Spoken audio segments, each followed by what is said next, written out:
Greetings, blessings, salutations, and love. Welcome back, brothers and sisters, to Chats with Jack. This is Jack Talcott. Man, my words are kind of stumbling. I'm just sitting here in amazement, honestly. My mind drifted as the intro was rolling.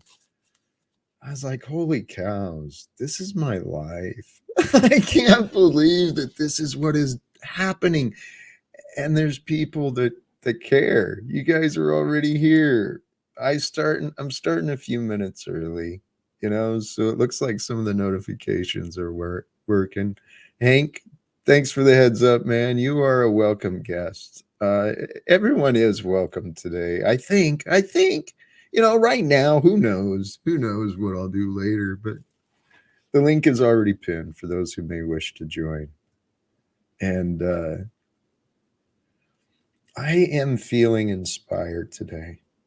I've got a lot of reasons for that, but the thumbnail today was part of my inspiration. Leanne, bless you. Let this Sunday be a day to reflect, a day of respect. For all you have been blessed, let your joy be expressed. I'm here to express some joy. For what? For the joy of living. Nothing special. Yet, what a gift. The gift of being. I was thinking about the complexity of that concept, that simple thought. By our nature of being, the fact that we are a part of eternity, all of time.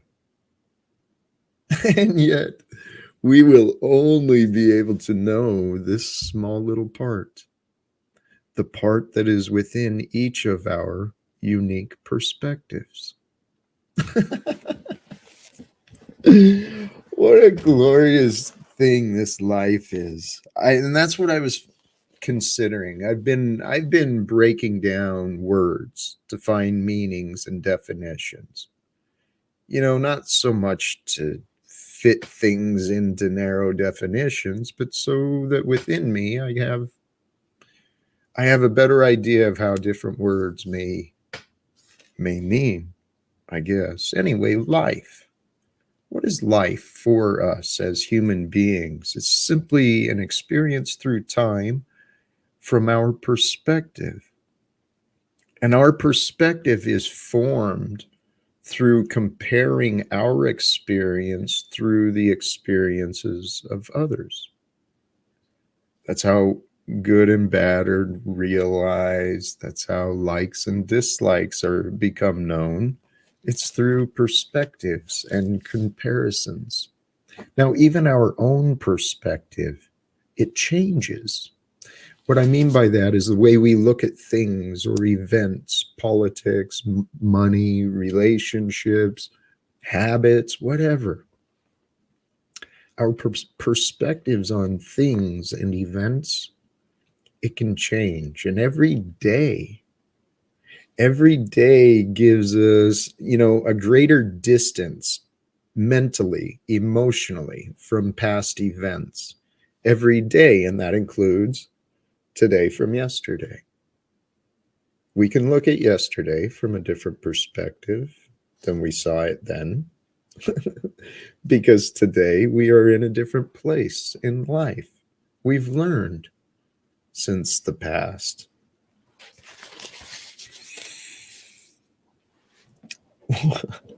I had been considering that real simple concept about life, and if it is just perspectives and comparisons, then why do we spend so much time arguing? It's really kind of pointless, man. We can only know our own perspective, and we spend a lifetime comparing perspectives, comparing knowledge, comparing memories, comparing results. As all these people like to point out. But today I was blessed. I was blessed to be a part of something I think is pretty cool. Let me see if I can pull this up. This organization called A New and Ancient Story. I don't have this set up right for myself. Anyway, it is put together by a guy called Charles Eisenstein. Eisenstein. I'm not certain the pronunciation. Anyway, he started a project called the Sanity Project. I'm not going to get too much deep into this, but I do want to share this stuff. I'll at least share the links and stuff for this.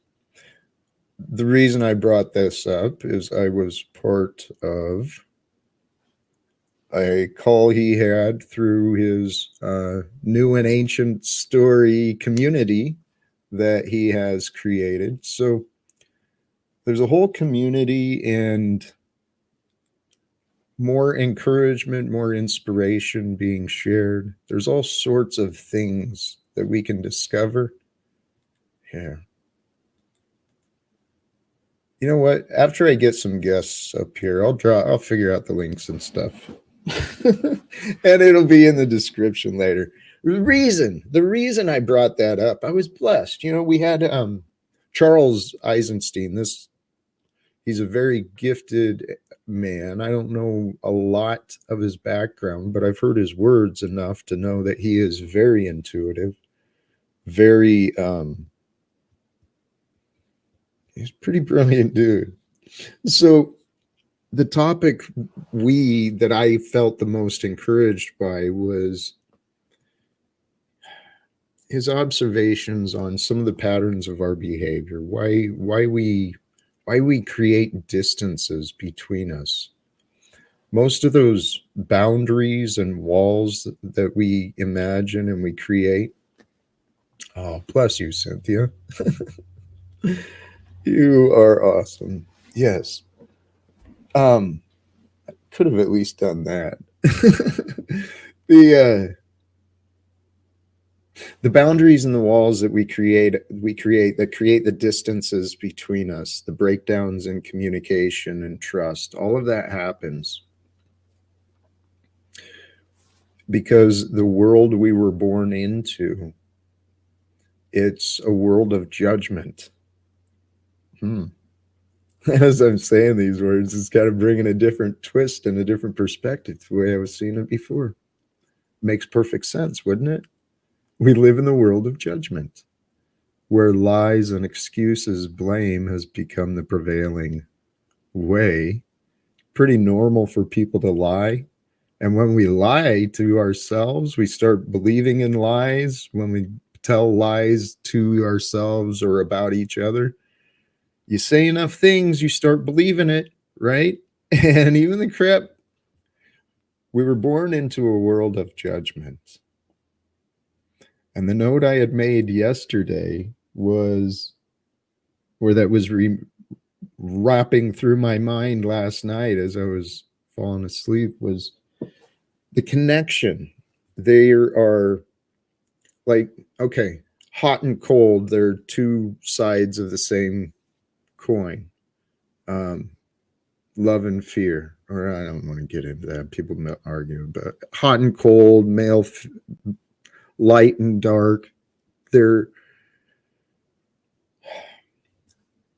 opposites of the same coin. They come from the same source. They vary in degree, but they're identical in property.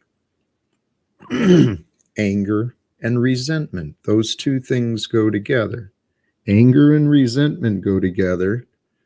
When you get angry, you carry anger within you. You're going to start resenting the cause of your anger, which is actually yourself.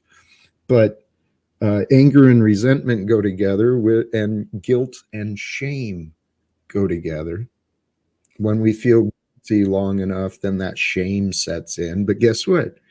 There's layers and layers of all of those things together. Anger, resentment, guilt, and shame. They make life miserable. Here's some psycho eyes, man. But Representing anger. Representing anger. Oh, What's going on?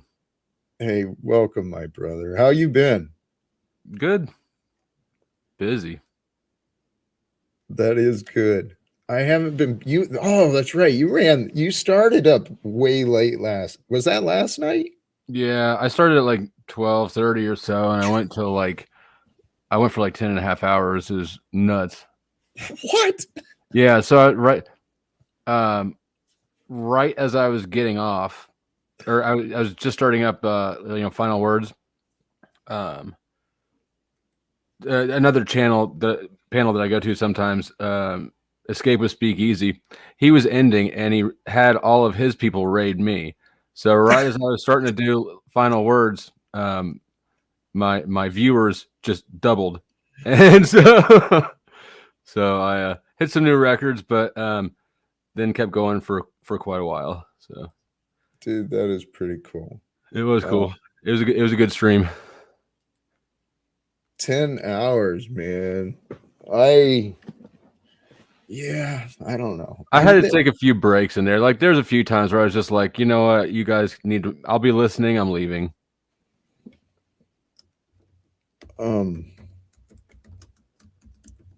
Just go walk around because I can't sit in a chair that long. Yes, that is the. I don't know. It would look like fun though. 10 hours, and you know what? That is pretty cool. There's some cool communities actually. Yeah. And you know what? I have not seen her yet. Regina, if Regina Smith pops in, she was so generous yesterday, and I made a fool of myself. So, what did you do?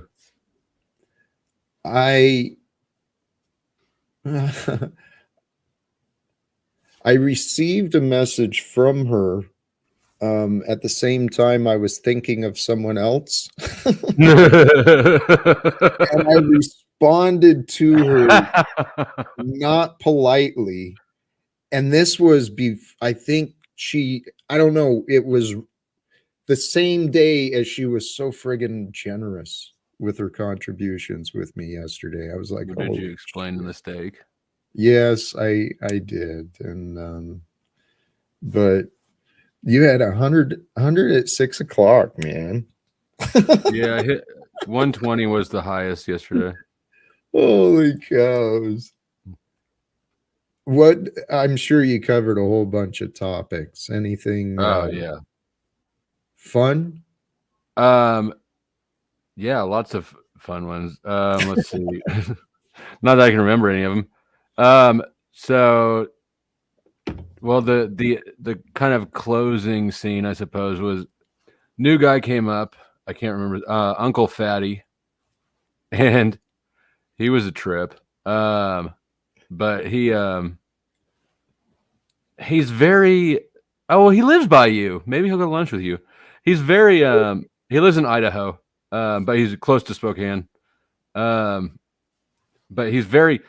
I don't know. How would you describe him, Sterling? Right, like radically liberal, like Antifa-ish, except he. But yeah.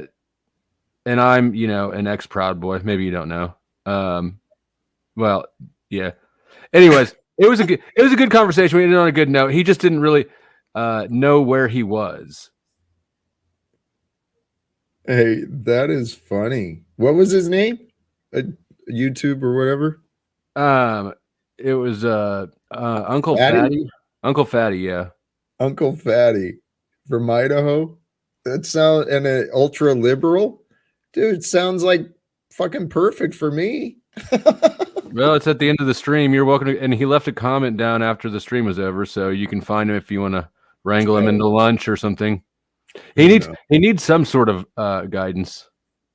Hey, who knows? Life is interesting. We never do know what will happen. And Regina, the interesting, right before you commented, I don't know if you heard or not, but I was admitting my foolishness and my regrets for creating confusion, possible offense with you, Regina. So it's very nice to see you back. Although I think everything had worked out. I think we've praise God. Yeah, I he likes to hunt Nazis, is what he said. But then he broadly categorized literally everybody in Nazis who has any sort of slightly right wing. You know, it's one of those. interesting. Yeah. You know what? I do, and actually this kind of brings into the topic. I found I love hearing different perspectives. Trying to understand people that don't think like me. Um, Well, you're in luck because like the world is your oyster. yes and no, dude. I know how I seem in this community, okay? But the thing is most of the stuff I'm saying, I'm just poorly explaining what I've learned from other people who are in other communities. Oh no, I recognize a lot of it, and I just got to give you shit. I You know. can't set yourself up like that without. You are a great co-host, co-antagonist. I don't know which role you play, Well, but I mean, there's I sort of the enjoy same role in a way, aren't they? I enjoy you and many others. I really do. Praise God, Arpol. Arpol's grown on me. At first, he was pretty slaved up, but he's definitely grown on me. Was he? Yeah. You know, this is why I don't try to judge too many people, is because I know that people change. Yeah, sure. And although although people are fucking nuts, man. We're all nuts. Well, it's the world we were born in. It profits from us driving each other nuts.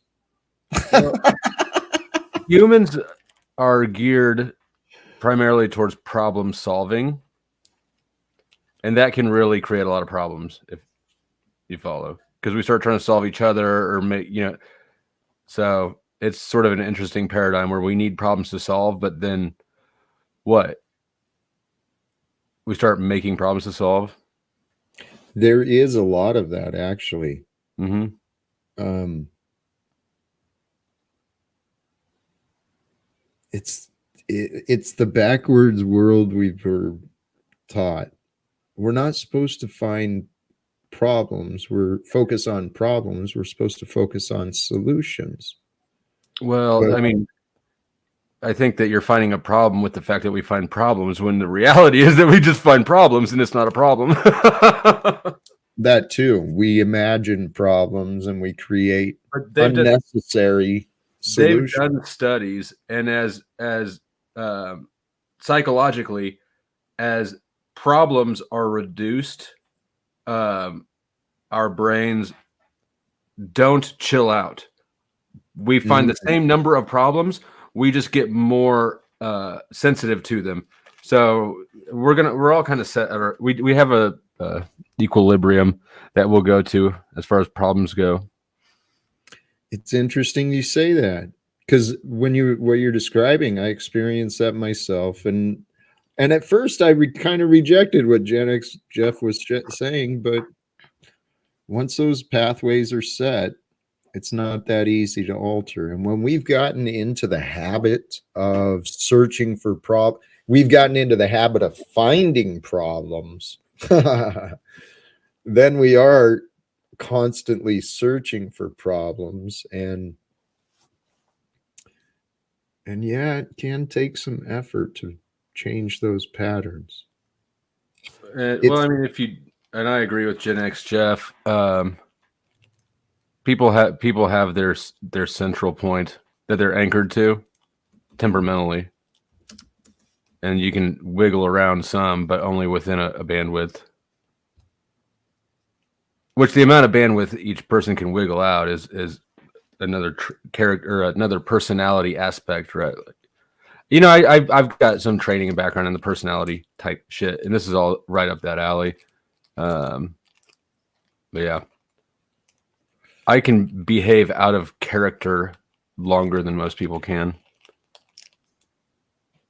Out of character longer than most people. Yeah. Can. So the system I was actually formally trained in by the guy who developed it, it's for hiring primarily in companies, and it assesses people on two different metrics: you how you are normally, and you how you perceive you would need to behave in the role that they're hiring for or that you're applying for. And the closer those two personality profiles match, the better that person is going to be for the job, basically. The more they're different, then that means the more this person is going to have to behave out of their comfortable pattern of behaviors. And it's going to be, I mean, people can do it, but it's tiring. So within that I there's variables in how much energy it takes for people to behave out of character. I can behave out of character longer than most, but not like forever. I think I get what you're saying.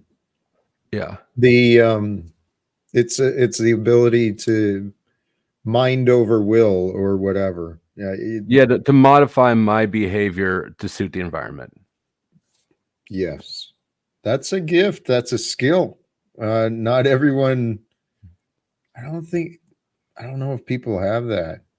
It does require awareness, and what I have seen in you is, and actually in conversations with others, I don't remember who, but you did come up as an example of someone who does a great job maintaining your presence and not getting showing triggers or emotions. Mm-hmm. I've grown from your example. Well, thank you.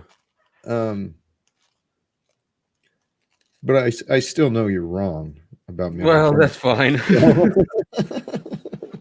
Hey, no, the my dominant trait in that same system is it's a construct, and it's basically assertion, or it's the aggressive, forward moving sort of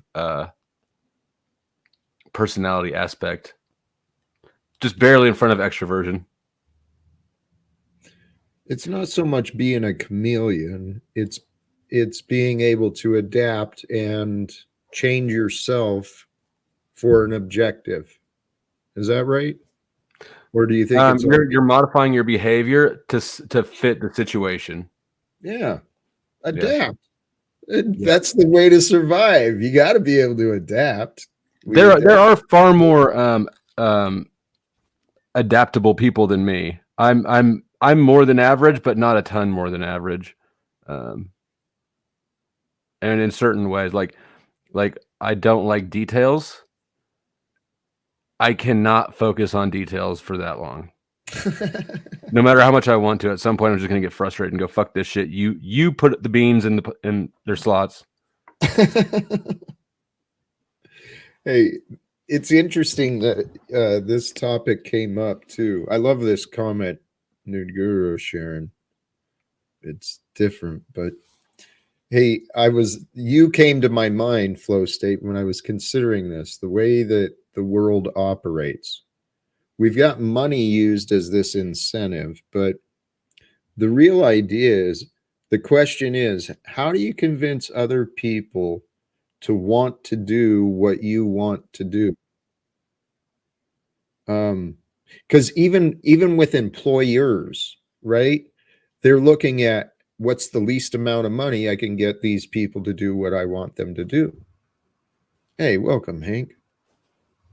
Thank you, Hank. I know there's ways to do that beyond money, but everyone has their different idea of what they want. Everyone has different ideas of the way that things should be. So how do you find people to align? With what?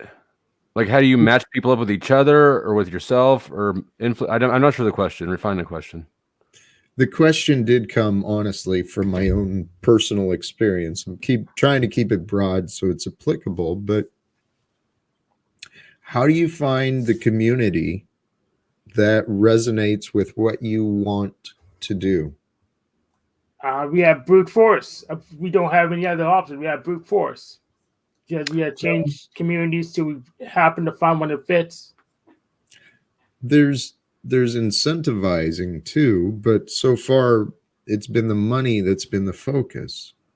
I mean, any community is going to necessarily involve some sacrifice on the part of the individuals involved as far as ideals. So if you're looking for a community that has the perfect set of ideals that align with you, you're going to have to make it, and you're still going to have to compromise at some point, even within your own community, to keep the other members happy.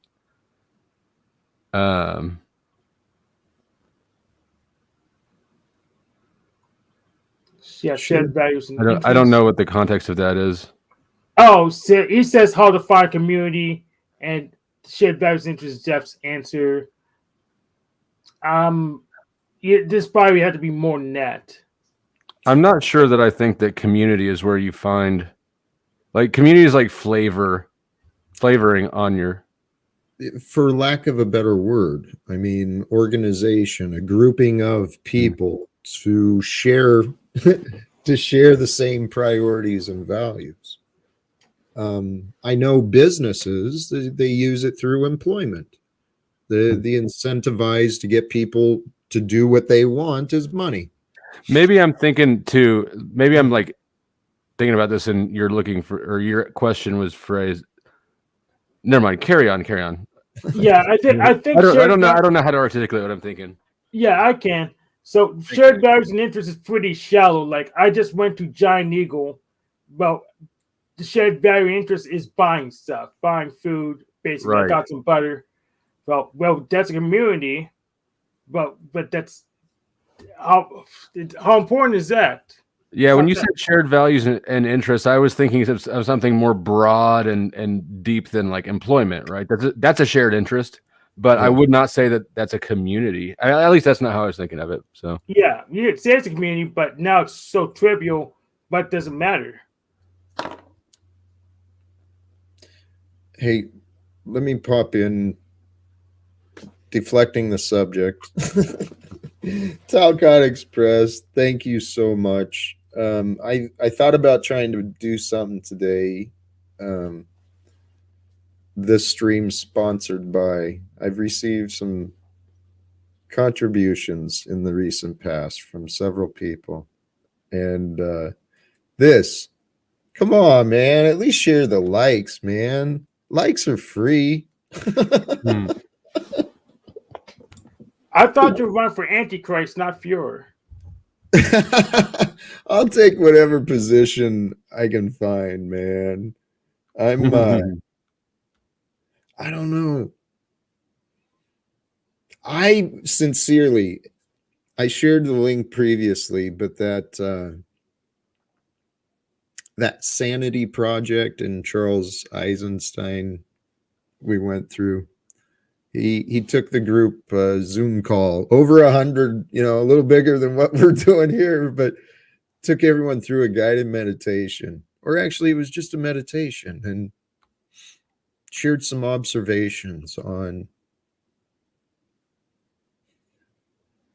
well, how important love is.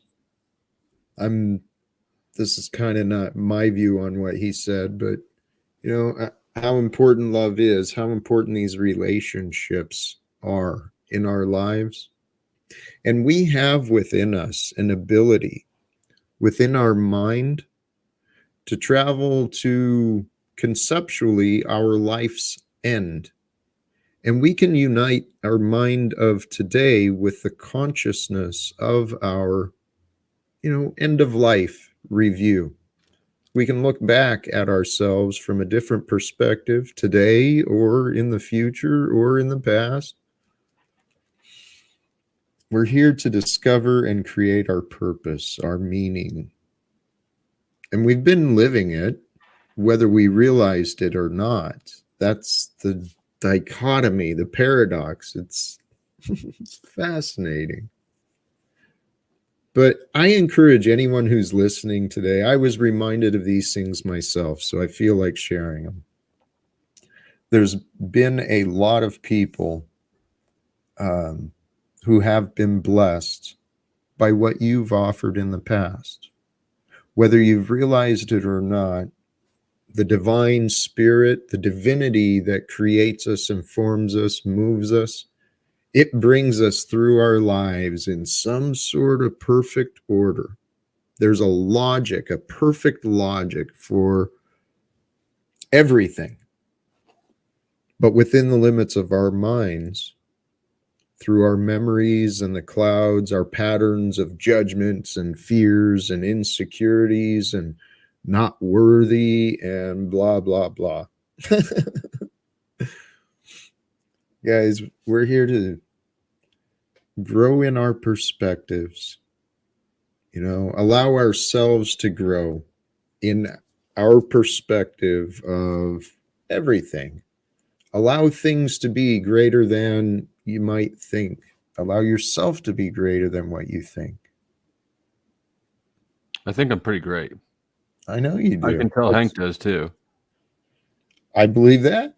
You're muted, brother. Sorry, I do think flow state's pretty great. So. Oh, I mean, you think you're pretty great? No, I said I thought you were pretty great. Well, I mean, I think Hank, just fall in line. We both think that we're pretty great. I'm okay. I'm pretty good. All right. Hank, well, I guess you're going to be resistant. Hank, you are amazing. You are pretty great. Flo is pretty great. I believe this panel is hosting some pretty greatness. I think it often does. Pretty great doesn't sound great enough, though, for this panel. I think that this is truly a panel of excellence. Bar none. Amen. Amen. It is group. Oh, hey, bless you, my friend. That was the first group call I was able to join, and I tell you what, I learned of Charles and his work, I don't know, within the last couple of years, but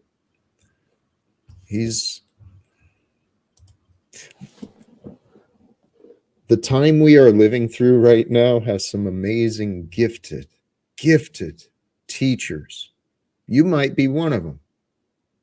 Some of us, well, actually, that's kind of the lesson of us. We underestimate the roles we play.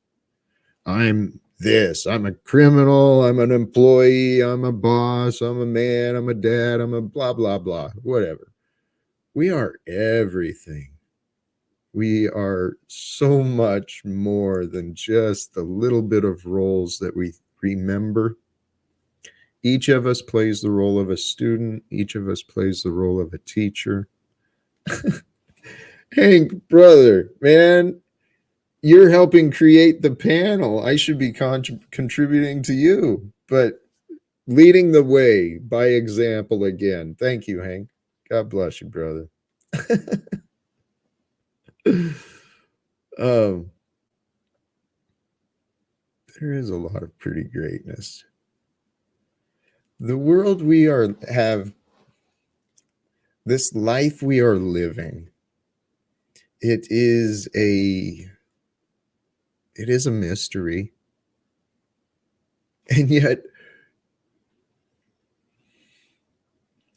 so many of us go through our lives arguing and defending thoughts that we thought, things that we think, as though our thoughts make any difference. Excellent. Maybe they don't even come from us. Amen. That's what I realized. Excellence is one of my favorite words. Bliss and surrender. Bliss is one that I focused on a lot. And surrender, I have been embracing surrender. Yeah, excellence. That one sucks. Excellence I'm growing with. Dick, Freedom Grower. Welcome, my brother. Yo, guys, what's happening? What it do? I'm just, Feeling good. yeah, I've been working hard all day and just had a moment to relax. So I figured I'd jump on here and puff a bowl and talk with y'all. Right on. Of course, Glad my you dog's did. going to start whining in the background as soon as I get on here. He's like wanting to go out and take a pee or something, I guess. Copy. We'll work through it. We'll find our way. And the dog will, you'll find it. Yeah, I'm going to go let him out. I'll be right back. The words we tell ourselves, the words we repeat within us, they really do create our reality. I agree with that. What's you do or don't? I do agree with that. I don't sing along with music anymore because it's all fucking garbage mantras. You know, you might have heard me say that. That's right. You do pay attention. I've noticed that. I think I don't sing along with songs, or that I pay attention. you pay attention to the words you offer. That you're not embracing a bunch of negativity and all this crap. Yeah, and I try to. I know it probably doesn't look like it, but I try to like resist the conflict. You know, as much as yeah. I was discussing that with someone earlier today. It's trying to navigate what life brings us. It's tough to know. We don't always know what we should and should not do. But I think that we know exactly as much as we should know in that moment. At that moment. Yep. Hey, actually, that brings up something I did discuss earlier. The value of forgiveness, particularly self-forgiveness, because it is so easy to become our own punisher, our own judge, jury, executioner within us. But the example we were given works within as well as outside. Forgive them, Father. They know not what they've done. They know not what they do. Back when we did the stupid things we didn't know what we know now. Our minds were limited. I don't even know that I'd be that hard on myself. Like we did what we could with what we had. I like that too. Yeah, I mean, I don't know. It had to happen, you know. It just had to work out that way so you could learn what you had to learn. Ignorance was part of the process. Yep. It's humbling to accept that, though. The good in being ignorant, you know, that's some you want to reject that, but well, there's good in seeing things clearly, and the clear truth is that everybody's got degrees of ignorance, and that's just part of developing. So, right, it's not something to run away from and lie it to yourself about. True. These concepts, these ideas, conversations was not part of my past. We would never sit around talking about stuff like Fucking this. Me either. This stuff matters.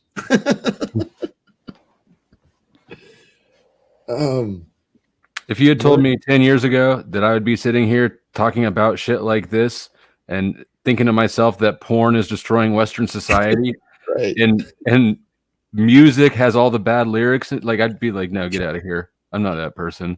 Hey, dude. Yes. I agree with the former. I do not agree with the latter. Which you don't agree that music has lyrics, or listen. No, never mind. God reversed. I agree. You don't agree that porn is destroying lyrics. I do not agree that porn is destroying Western society. You know what? I'm gonna drop a link. Jack already knows what I'm dropping. I'm dropping a link to a video that changed my mind on it because I was totally with you. I thought that there's nothing wrong with porn. It's not, porn addiction is not real. You know, like I've been to rehab. I know what real addictions are. Let me tell you about it. It's not porn. And then I watched this video and it changed my mind entirely. So I think that porn is a problem for what, and especially for kids that are growing up having constant access to unlimited porn on their devices. I think that that's going to be an issue for them. Yeah, I agree, but compared to the societies that ban porn, we are far less violent. So Yeah, it's sort of damned if you do, damned if you don't. so if I had to pick, I'd rather have porn than ban porn. Because that's How like the only two about options I have. there are more options though? You're muted, Dick. Can't hear you, brother. We got to end wars, end secrets, and only allow softcore porn. Remember Victoria's Secret catalogs? We need to reinstate Victoria's Secret catalogs because those were they seem to hit the nice. They struck a nice balance. Balance, yeah. There you go. Hey, if you do share that, yeah, I'm looking for it. This video, Hank, I encourage check it out with an open mind, and Flo, if you'll share it in the regular chat if you get it. I will share it in regular chat because it confirmed, it reinforced a lot of different perspectives on porn that I'd learned from different ways as well. I was kind of I was making a lot of excuses for it. Here's the thing about it that it really did is it gets into the neuroscience of how porn affects your brain. That's really what was critical to me. Yeah. Well, the conventional education is never going to talk about chi or ki and your meridian flow, and how, the seed can be a powerful aspect of self, and potentially when you exert that energy. Because I remember I used to hear this concept that with the football players, the coaches would say, go and, bang your wives before the game, because that'll get up all the pent up energy and, anxiety, and you'll perform better. And I thought, man, it's exact opposite. Like, you want to hold that energy in, sweetheart. I'll take care of business after the game. We'll make love then, because I'm going to fucking go into this with every single ounce of my energy possible to win. I guess just different ways at looking at it. But I think how you harness the energy is a critical part of that. And you would never get that through conventional education. No one would ever tell you that, in any kind of modern thinking. Here's the thing: there's a right level, and you can be off balance in both directions. Not at the same time. Yeah, I totally agree. Like, where you become a celibate, or you don't, yeah, you become extreme. You can't enjoy anything because you got to hold on to it. Look at the black pill no fappers. They're full of rage. They're full of super anger. Look at the incels. They're not having a fun time. So you can definitely go wrong in both directions. Humanity is a very confused species. And I think when we start understanding ourselves a little more, we're going to be changing the way a lot of things are being done. And Dick, you're absolutely right about the idea of chi and life energy and stuff like that. I was personally the Bible talks about it though, right, Jack? I mean, it talks about spilling the seed, and it's a sin essentially. Yeah, it's a sin essentially, but they also want to control the male population so they can get into wars with the neighbors. So you have to put in perspective. Wait, say that last part again. I missed that. What was the perspective? They were in a warring states period at the time they're writing the Bible. They want the men as angry as possible so they can go to the neighboring nation, kill all the men and take all the women. Gotcha. So that may not be appropriate behavior for today. I'm going to call BS on Nude Guru right here, trying to act like what he finds attractive in a woman is. We're talking about different times, right? The chronology of attraction it starts with physical and then it goes to honesty after that. What's your look? What's your type, Nude Guru? Because I know that you don't look at a chick walking down the street and go, God damn, look at her responsibilities she's taking care of. Actually, that is what I've been doing to change my lustful minds. When I see a beautiful woman, I admire her dedication, her care. You're still lusting. You're just repressing it and lying to yourself. I'm changing the perspective. I'm admiring God's creation and the Hell beauty. yeah, you are, and you should. You shouldn't. There's nothing wrong with that. No. A lot of. So, do you want to test your left right now? Do you want to test right now, Jack? You're not. It's not pornographic. I trust. Is it you? What do you got? What do you got? Taylor Swift. What's your favorite thing about her personality, Nude Guru? What's your Thanks favorite? into the transgenders, I see. Or so I've heard, allegedly. I mean, I don't know. Well, I like my female men. I can tell you that. I like my female men. So does Jack. To each their own. Interesting.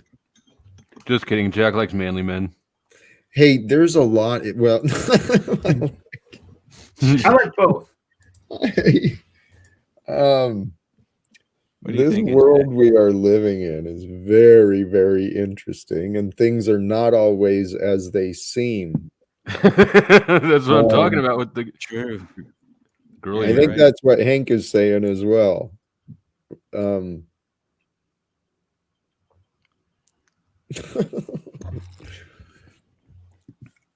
This world we're living in is nuts, man. It should not be so difficult. There should not be so many people who believe it's normal to go around deceiving each other. Well, it's kind of set up that way. I mean, technically it is normal. It is normal. Yeah, technically it is normal. We should work on changing that eventually. I think you meant acceptable. Hank's like, we'll get around to fixing that one fundamental problem. We'll do it. Does acceptable become normal, or does normal become acceptable? Normal's a numeric value without, or a numeric quality without values, subjective values added to it, right? Normal is about a frequency distribution. Acceptable is about a value judgment.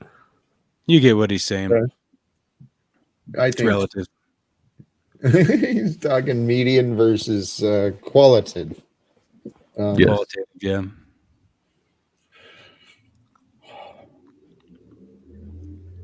What do you think, though, Jack? Do we establish a collective normal that can be written down? Because then that's like a Bible again, you know? Becomes a religion. That's a great question, Dick. What I think, though, I think the solutions could actually be quite simple.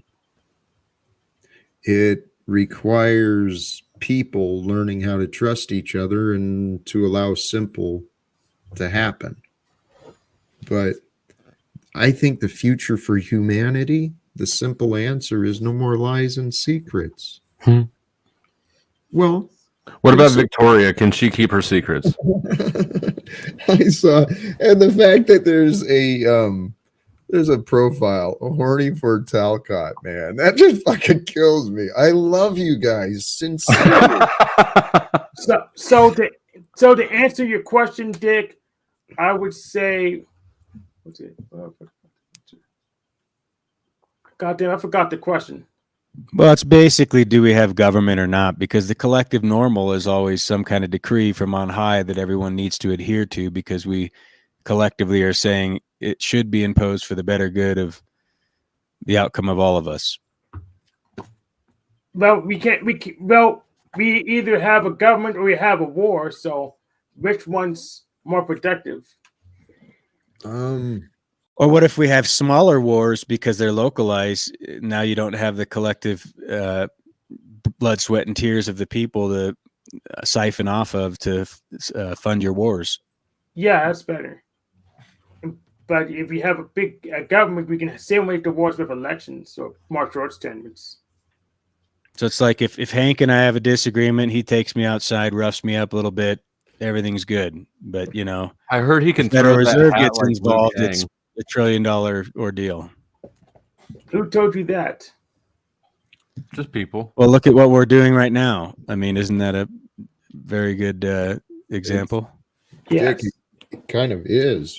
we've got these individuals and small groups in authority and positions who are they're picking fights, wanting to go rough around, and then the next thing you know, they're signing checks for another fucking $1 billion off the contributions of the clowns, the slaves. Yeah, they just always seem to have more money for war. It's right? extracted out of the existing wealth of the slaves through inflation. Well, through inflation.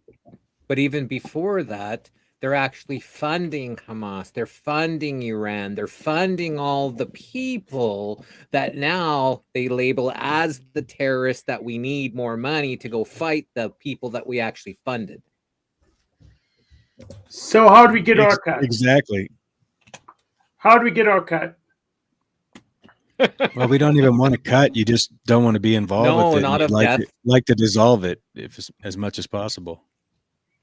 100%. We don't want to cut out of this death, that they've propagated. That's something we want to stay far clear of.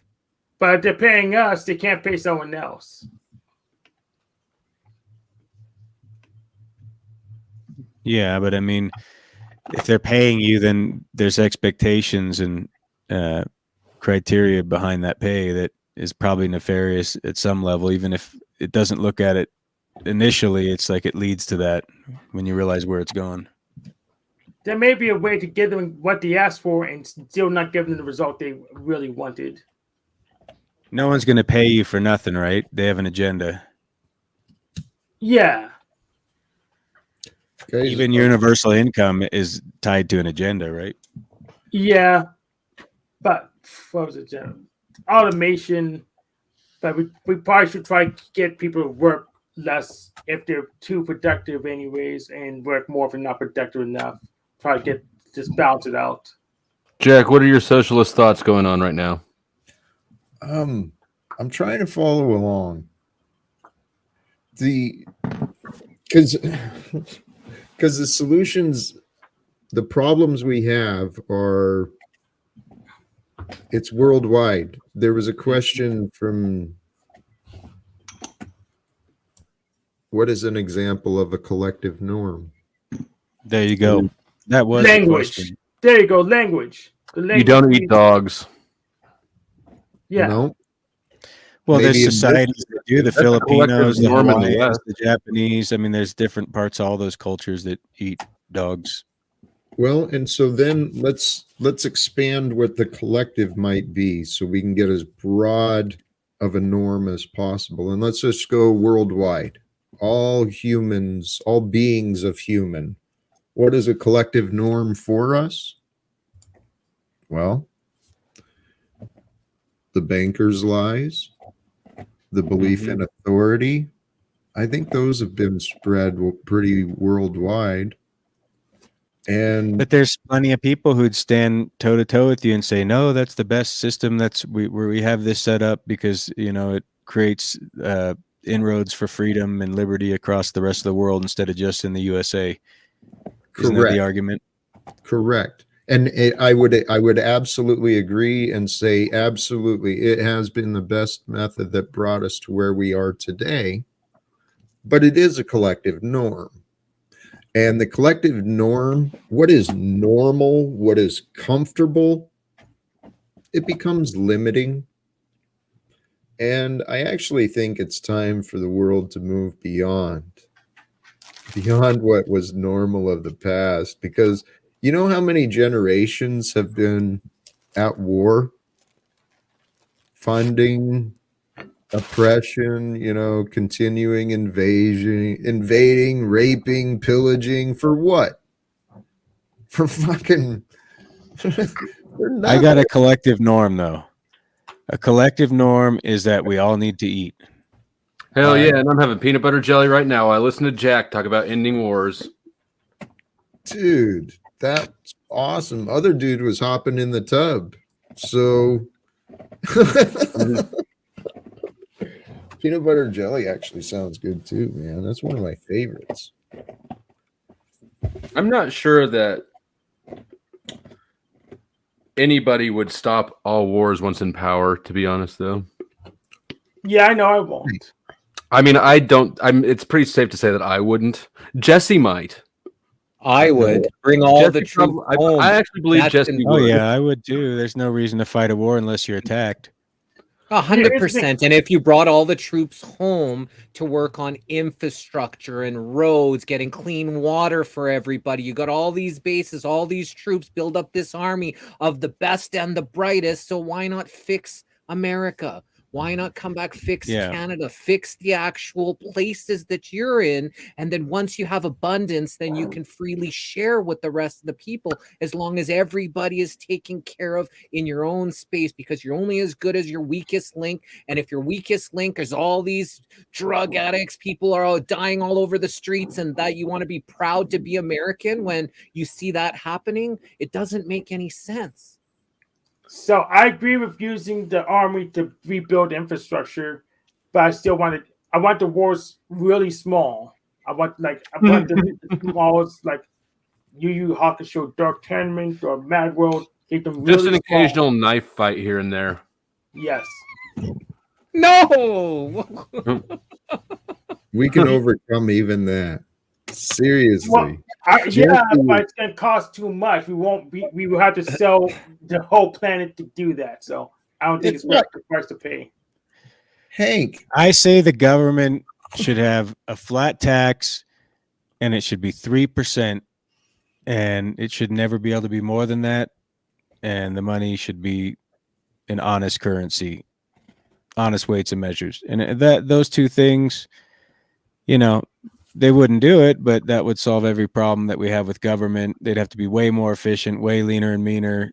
Everything they do would have to be thought out and strategic, because there's only a certain amount of funds to go around. And, beyond that, it'd have to be collective voluntarism. You'd have to come together at a communal level and solve your problems. And if you couldn't do it, then your society would suck and people would move elsewhere and go to where people are empowered and excited about being creative to solve problems. So if that works so well, why didn't China do that? Hey, because they're not. Well, it did work well here, supposedly. Well, Dick, what you're offering, we are on the exact same page. If there's going to be a currency, then it must be an honest, valued currency. Yeah, and of course, and that includes a method of exchange with honesty and transparency. Without secrets, we won't have the reliance on debts and authority. Those things will not be limiting our lives and the future of humanity as a whole. But I believe the solution starts at home.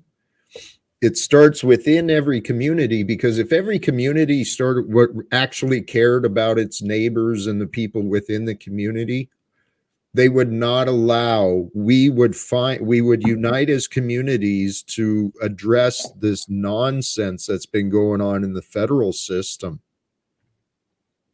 It's fascism. Guys, this is nonsense, and I think it's time that we stop arguing with each other, stop fighting each other. If we don't argue with each other, how do we know what decision to make? Through discussions and conversations. What's the difference? The energy. That's the biggest difference. What's that? Whether it's healthy. Yeah. The energy and the results. Well, who gets to decide if it's healthy or not? Is it Lord Fauci? Who gets to decide? Who gets to decide what? Whether something's healthy or not. Is it Lord Fauci? No, man. Facts. I would say if it accomplishes something, but I bet Jack and Jesse would measure by a different metric than me. For me, something a conversation can be healthy. It can be aggressive as fuck, but as long as something is resolved out of it, like, it's good by me. Agreed. I don't know if I believe that you agree, Jack. There's a certain maybe you do sometimes. There's a certain decorum that you want to have in conversations that I am quicker to forego, I think. I'd agree. I think you're spot on. I think I understand what you're saying, and I think you're spot on. I do find the way to find the truth in the opinions of others so that I can find a way to agree honestly. And then if I can agree with you, then okay, maybe we can move past that and see where we can build on that. But Have you found the truth in capitalism yet? which truth are you willing to receive? I have found many truths of If you would capitalism. stop disagreeing with me, Jack. If you call it bourgeoisie socialism, I think you'll buy it. If you call what? Bourgeois socialism. If you call it bourgeois socialism, socialism. I think Jack will buy it.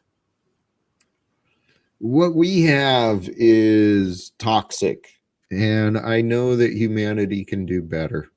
That's what I know for sure. And what I believe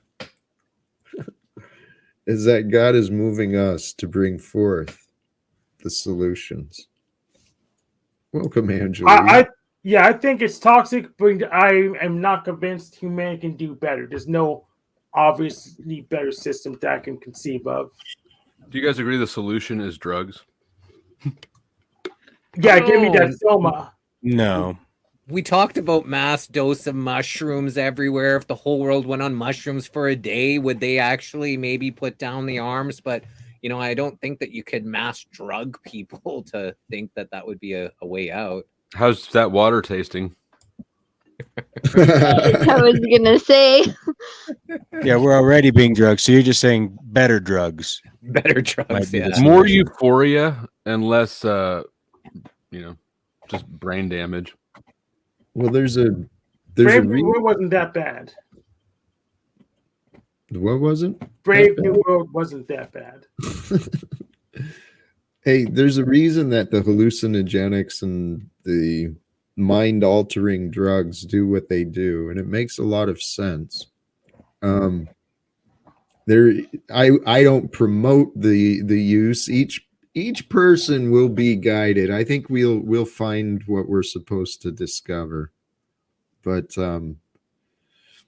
I don't think it takes a massive worldwide wake up. I think a lot of the world is awake, but the people who are in the people who are in the positions of influence and power, right? The executives, the people who have the wealth, the people who have the position, they've got a lot to lose from things changing. They found a way to survive, to thrive, to rise within the society that we have. So how do you convince people to give up their comfort zone? With violence. Do you think besides deception? But besides the monopolies, do we not all think that it's the government that's kind of fucking everything up for everyone? Well, yes and no. So the government's fucking a lot of stuff up, but they're also keeping a lot of things working. Like what? So they organize the contractors that pays my road. They organize them. So it's not the government that pays my roads, libertarians. I agree with you. It's the contractors, but they manage the contractors. They've managed to continue exporting the U.S.'s inflation to the rest of the world far longer than I would have expected they could get it done. And even though it's not a good thing on the whole, in the U.S., we have definitely benefited from that. That's true. Benefited from which part? Being the Our central reserve currency, and we exported. can export our inflation to the rest of the world. Yes, we should start caring about the damage we've been causing to citizens in other parts of the world. At some point. All right. Well, I'm ready to swear off buying new electronics when you are. Hey, rather than we commit to sacrifices, I'm telling you guys, there's something, I don't know. Where is Timmy for this great conversation when we need him? He was on Paul's panel, so he's probably tired. He might be banned. Tired. Well, yeah. No, he's a lame. I was just kidding. Yeah, he would be an interesting perspective, but No, he wouldn't. But yeah, so you have a part of the government that organizes the bids that private contractors put in for doing the road systems, and that's fine. But I mean, isn't that just such a small percentage of what this monstrosity's become? Like that could be handled on a local level so easily by even just your local city council. They could collect the funds for that. You know, I mean, Well, they do. So they do that already. The roads are segmented, so yeah, but I mean, even the bigger collective road systems could be, you know, it doesn't have to be some big federal monstrosity that puts all that together. I'm saying they could organize the funds for all of that as well. But it's decentralized. The roads are decentralized. It's organized by probably the most local government that possible to run the roads. So, but the municipal collects money, the provincial collects money, or state, you know, the federal collects money, but the roads seem to not be in the greatest conditions everywhere. And then there's so much overspending, so much corruption that if something like how Dick said, a 3% flat tax, I think maybe to start a 9%, in like 3 years or 6 years go down to 6%, and then maybe a 3%. I think to jump right to 3% might be a little bit hard because of all the we can't step it down. We just mathematically you can't do it like that. Not in the West, not either of our countries. We can't, because our interest due on debt is continuing to grow. But that would have to be nationalize the debt and tell them to fuck off, right? You got the military, it'd be easy. Come collect it. We're here busy fixing our roads. If let's just say the U.S. and Canada defaulted on their debt and dropped things, that would fucking decimate the global economy. Good. Yeah, but the global economy is what's screwing everything up. Right? Yeah, but also there's also like 8 billion people on Earth that depend on the global economy to eat. So you all say good out of no, but every sassy country selfishness. But they would figure it out, right? Like every country would. Some of them would. Not all. Not everybody would survive an economic collapse. So I wouldn't go that far that quickly, because I do not understand all the moving parts, all the millions and billions of moving parts. So I wouldn't do that much that quickly. Yeah, man. We got to grow our way out of this shit. Start planting some seeds. Hey, hemp everywhere. Tie this into something he said earlier regarding the spiritual and the political. Grow in that. Grow in the spirit and the intellectual, the wisdom. Grow in yourself, and then grow that freedom. And Nude Guru, man, dropping some friggin' bombs from the chat. He's very intelligent. Yes. I am having some real respect. Grow in your freedom by finding ways to unconform. There it is. Disobedience is the foundation of freedom. Oh yeah, that's good shit. Yep, I like that. Hey, and I'm not happy with the road system, by the way. I think they do a terrible job. Always fucking, they're very inefficient. When they fix it, it's like fixed so that they can redo it again in 2 years and have a reason to just shut everything down and make your life miserable. I know they could do a better job if they wanted to. Yeah, it's an economic stimulus, basically, in my opinion, is why they keep constantly doing road and projects like this forever, because they just need to keep money cycling through the economy. Look at the composite technology and fiberglass and all these different materials. You think they couldn't come up with something that wouldn't break down so quickly and just have to be this perpetual, never-ending asphalt propaganda? Look at RT's comment. That's what I'm saying. That's what I'm saying. So even though you could, I don't. Why wouldn't you have a place for people to ride horses? Animals on the side of the roads and shit too. It's like why does it always have to be this fast pace, just cookie cutter, get to your slave job type of thought process? Well, I want to answer Brick's question. So when Jack has someone that like sometimes Tommy or Paul save on the panel, and they're taking too long, make their turn too long. Jack will put them backstage so someone else can take their turn. Exactly. Grown adult timeout. I want a cannabis garden downtown too. Do you think the government can fit that in for 3%? Nice big like ganja garden that we can all walk through, with other vegetables and herbs and shit. Get involved. It's reasonable. Yeah. Everything is reasonable. What is not here, what is not reasonable is man's laws. Okay? Man's laws are really, truly, they are written. The entire government stands and exists to support the damn banks. Maybe at one time the governments existed to support the churches or vice versa, but at this point, the religions have been overtaken by the fucking worship of money.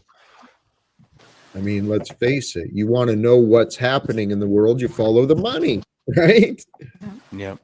So,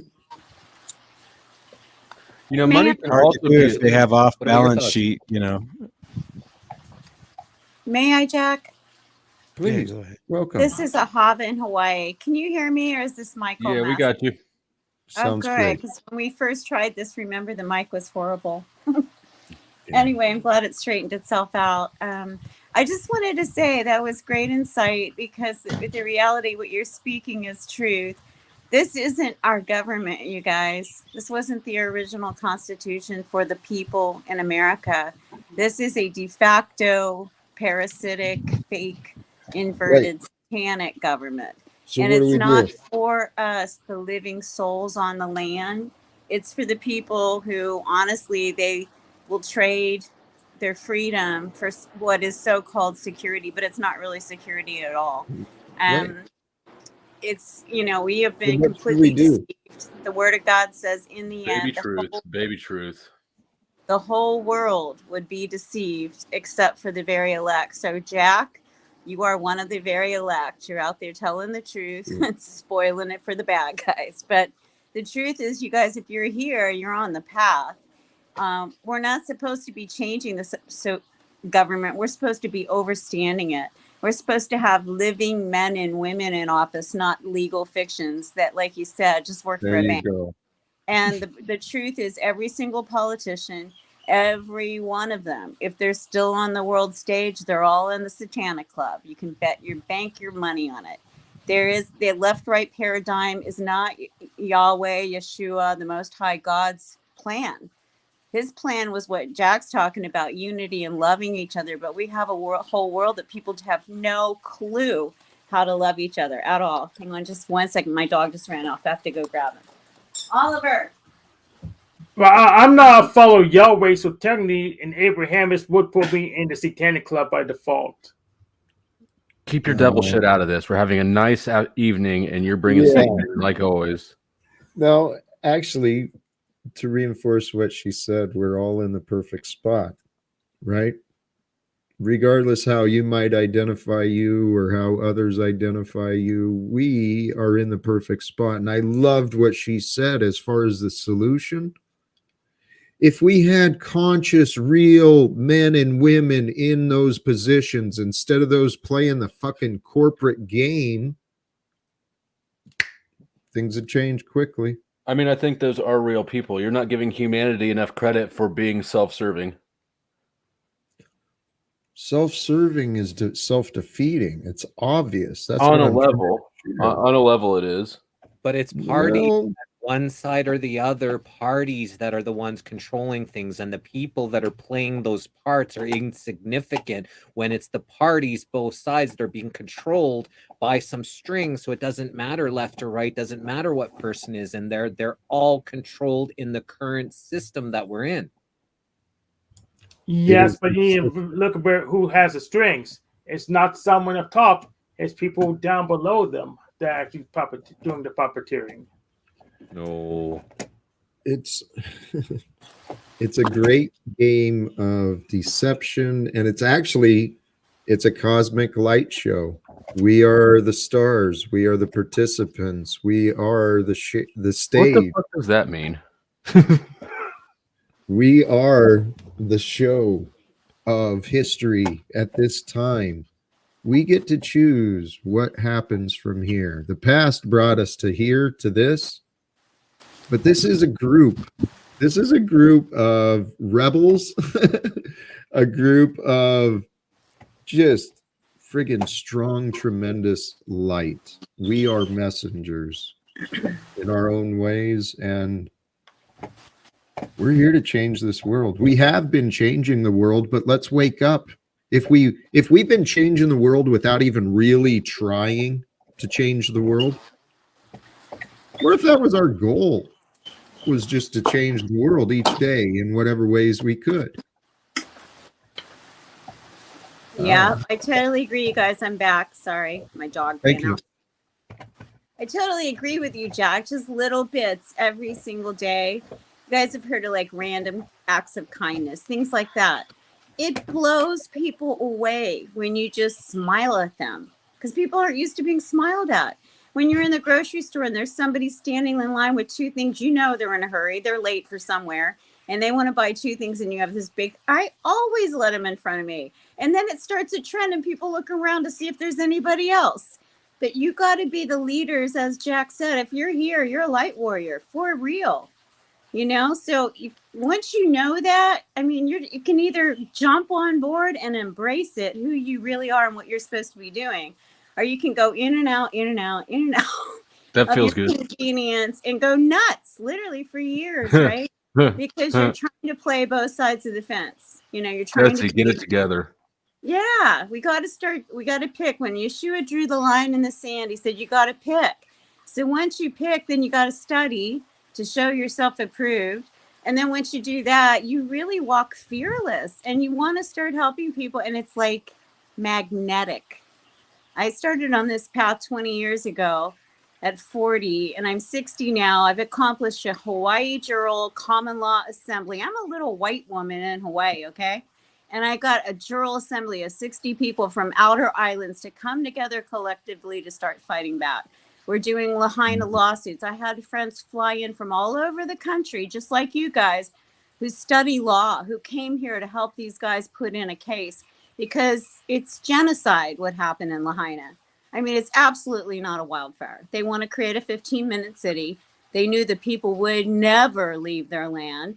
And so they just torched them, you know, and you don't even hear what's going on in Lahaina anymore. It's like it's old news. It's disgusting. It's all about Gaza now. And next week it'll be somewhere else. Is it too late to snap up some of that real estate? No, it's not. No, nobody's going to get the real estate, you guys. Y'all's working. You must have working out. Asking for a friend. The point is, if you guys, you're probably from all over the country, if you start your own little group, just in your own little house, just like Jack started this talk group, and you invite some folks over and say, let's have a common core group where we all know the problems, but let's get into solution oriented. That's exactly what we've accomplished. We've got an assembly here. It's not easy. It's grown. It's fallen apart. It's grown. It's fallen apart. But we stay consistent, and it's still here with living real people converted from their dead entity fiction title, which is your slave name, your all capital name. They're doing the processes. They're doing the work. They're studying. They're putting in their paper to the government, telling the government who they are, what they are. And basically, you guys have heard that J.W. Wentworth commercial, it's my money and I want it now. Well, they don't really have any money because they stole all the gold and silver. But what they do have for us is the private side of your SETA KV trust, which we never claimed because we didn't even know we had a private trust, is this other side of the public trust. And you guys, every single one of you, I guarantee you're worth more than $1 million, because at birth, they give you a label that you're worth $1 million. How do we get it? I Well, have a question. I'm teaching those courses right now, but you can't do it where you guys are at. You're going to have to keep coming back to Jack's class and do some deep diving, because the system, and I know for a fact, I lost a house through this process when I first started the journey like 11 years ago. And if you think you know it, and you get all cocky, and I did, thinking I knew it all back then, I lost. How much is the class? Do what? How much is the class? there's all different courses. It's not just me, and I have different presenters and teachers. But what we do is like kind of vet people of where they're at. And like, I would even recommend like, well, I don't know you guys yet, but when you start studying, there's free classes you guys could come to. Actually, I talked to Jack about teaching or opening up a channel on our channel. It's a private 508C1A. We've heard this infomercial before. Well, you should just write it down and go do your own research. What I did. does. I did. Yeah. I looked into So them. it's separation of church and state, right? So once you got that, you can set up your banking system. You're out of the grid banking system. There's ways to do everything, but it's like it's a learning curve. You can't just do it in a day. You know, you have to get with people who want to learn and help each other level up. If you consistently do it, it's like amazing what you can accomplish. I mean, we literally manifested a farm that we didn't pay for. Can you just leave a card with us? Do you have a card? No. I mean, you guys, I'm just sharing this because we have some answers if you guys want to start working on it. But I'm going to yield and be quiet. But if you guys want to know more information, ask Jack. He can get you a hold of me. So I have a question and then a comment. So first, my question, are you a native Hawaiian? No, I am not. I grew up actually on the East Coast. Parents got divorced, went to college in Texas, and went to California for a couple of years, and then ended up over here 20 years ago. And I fell in love with it. My first job was as the promotions director at the Christian radio station, local radio station, which was a blessing because I got to meet all the people at least trying to walk righteous or trying to learn better way than the world's way, right? And I know a lot of churches are real phony and they're not really getting it either any more than the politicians. But there's a lot of good people. And then I started meeting about 11 years ago. I met a gentleman who went to Loyola Marymount Law School in LA, but he did not take the bar. And that's a huge thing because there's two separate jurisdictions and most people live and die and never even know that. And I started learning from him. And my own dad was a bar attorney. He never taught me anything except he wasn't home very much and he was a functioning alcoholic. But other than that, I never got much from my dad. This man taught me so much stuff. I call him like my good, you know, guys have good dad, bad dad, or whatever it is, or rich dad, poor dad. My spiritual dad, who went to law school, told me all about this. So I've been studying with the intention of helping people. Just like Jack, all I care about is setting the captives free because I watched all these pastors struggle how to help people. And they're in the same bondage. And the bondage is the banking system that no matter how good a heart you have, let's face it, if there's more people out there that need help than you have the ability to help, you can't help near as many people as you want to, right? So we have to stop being slaves. Oh my God. So we get it. We get it. Praise Yah. Yeah, praise Yah. Yeah, I have the. Here's my comment now. I did this teabagger stuff when I was a teenager. I actually want to grow up and understand how the system works, didn't take control over it, didn't modify it to benefit me more at least. I don't want to try to fantasize about building my state from scratch. I know it doesn't work. You look into recent history from the island of Minerva. I'm not going to bother with that. It's a waste of my time. Well, I've been living in the 508 for many years, and I don't have any government, anything in my life at all. They don't talk to me. I don't talk to them. We're in two different jurisdictions, and I love it that way. It's not It's true. absolutely true. No, it's not. You just haven't learned it yet. No, So- I have learned it. That's why I'm confident saying that's not true. No, it has been for me. It's been my Okay. experience. Right. Sometimes here, thank you. Thank you, please.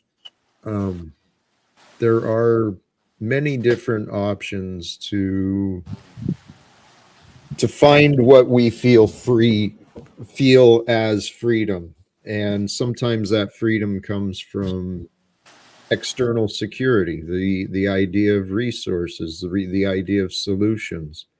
And I know I don't know. My perspective is I'm all in. I am all in and committed to transform, or at least to die trying, transforming the political and economics shit show that's been happening on the global stage. I mean, this life here, what I was reminded of today in the Sanity Project about, the real divinity that is, the perfection of creation and the logic that brings forth everything that is. The past, by its perfect design, perfect plan, brought us all to who we are today. That's something pretty friggin' special, I bet. Matter of fact, I've heard some stories.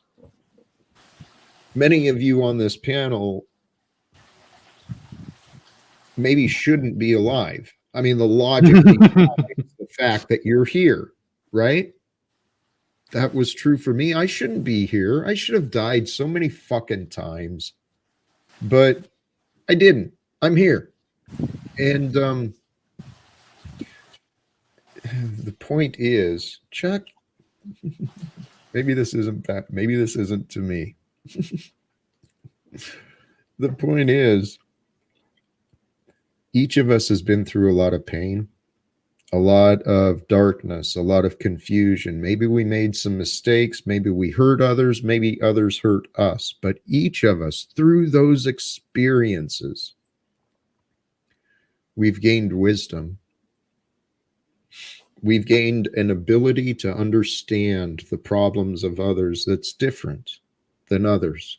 And I'm speaking to those who are the light workers, those who are the earth keepers, the whatever, the ones who are here to the star seeds, right? Those of us who have become the ones to shine the light.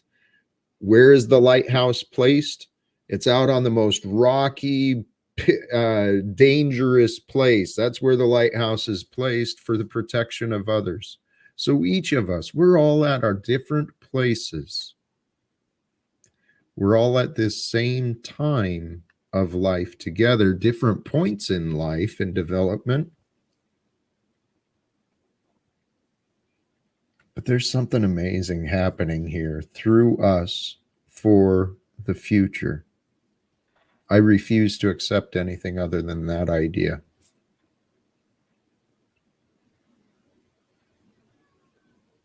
I think some big things we need to do is learn how to connect with each other again and learn to connect with the earth before we can get anywhere, because this generation is so sick because they don't know how to connect in a community anymore.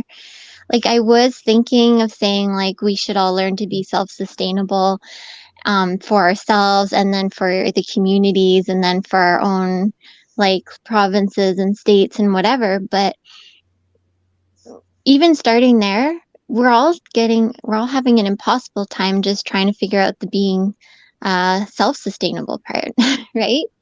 And when you get down to it, it's because we don't know how to be in community anymore. We're not meant to do it all alone. And until we figure that out, it's going to take inner healing, because they've isolated us so much that we're all acting out in different ways because of the injuries we're all recovering from people who don't know how to be human with their own families, who don't know how to be healthy with their own families. And so we just isolate and become independent. But at this point, we're all just super independent, to the point where we're completely dependent on the government and everything, right? So hallelujah, like, that was so well said. That is right on the money. Very good. Yeah. We have to definitely go, like, look a little further, because everywhere you look at all these ideas, there's a problem hit with it, because we all have the same ideas and we can't get anywhere with it. And like, healing is key, but I think healing in community is even more key. Amen. This is what I was kind of trying to express earlier about those of us who have been hurt. And I say us. I'm sure there's many who resonate with being hurt by others. It becomes a logical reason for us to create these barriers and walls, not only to protect us from others, but to protect others from us. Maybe we know how we've been in the past. We've maybe hurt others. So we create these lies that for the protection of others, they're better off without me. And guys, without swelling your head, finding reasons to love yourself, fall in love with you, just you, because nobody gets to be you but you, and nobody gets to be in a relationship with you besides those who you allow. And if you don't love you, when we don't love ourselves, we allow others who don't love us in the right way, in the healthy way, into our lives. And self-love is the way for the future. That's what's going to transform this world.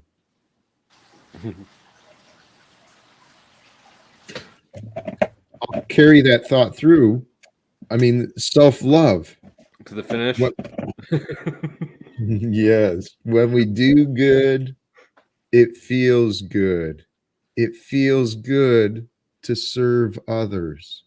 So we get out of our own mind, out of our prison of the past and the opinions, and we get into our heart. When we get into the hearts, share a heartfelt space with another. Life is less complicated than humanity has made it seem. I'm pretty sure, but I could be wrong. Yeah, the simpler it is, the closer you're getting to truth. That's always winds up being the way it is. You can research, and then you get right back down to nature and the simplest of things, and you're closer to truth then, and you're more free because it's not like overburdened by a million other thoughts around it and things around it. It's just simple. Much more simple than solipsism.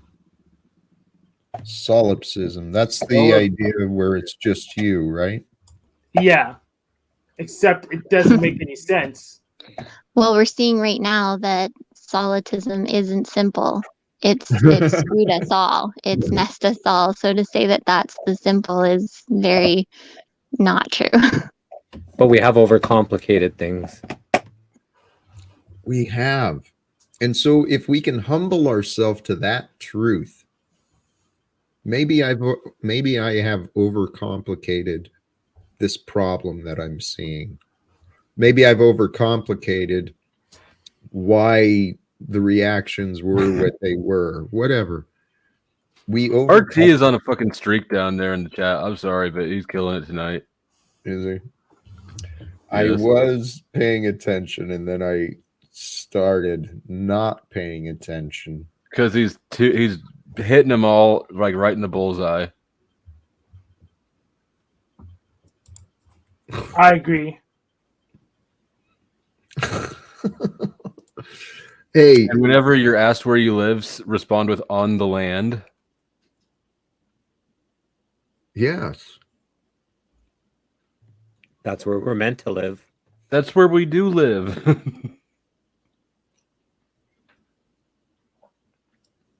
I live where I am, right? Yeah, yeah. I breathe the air.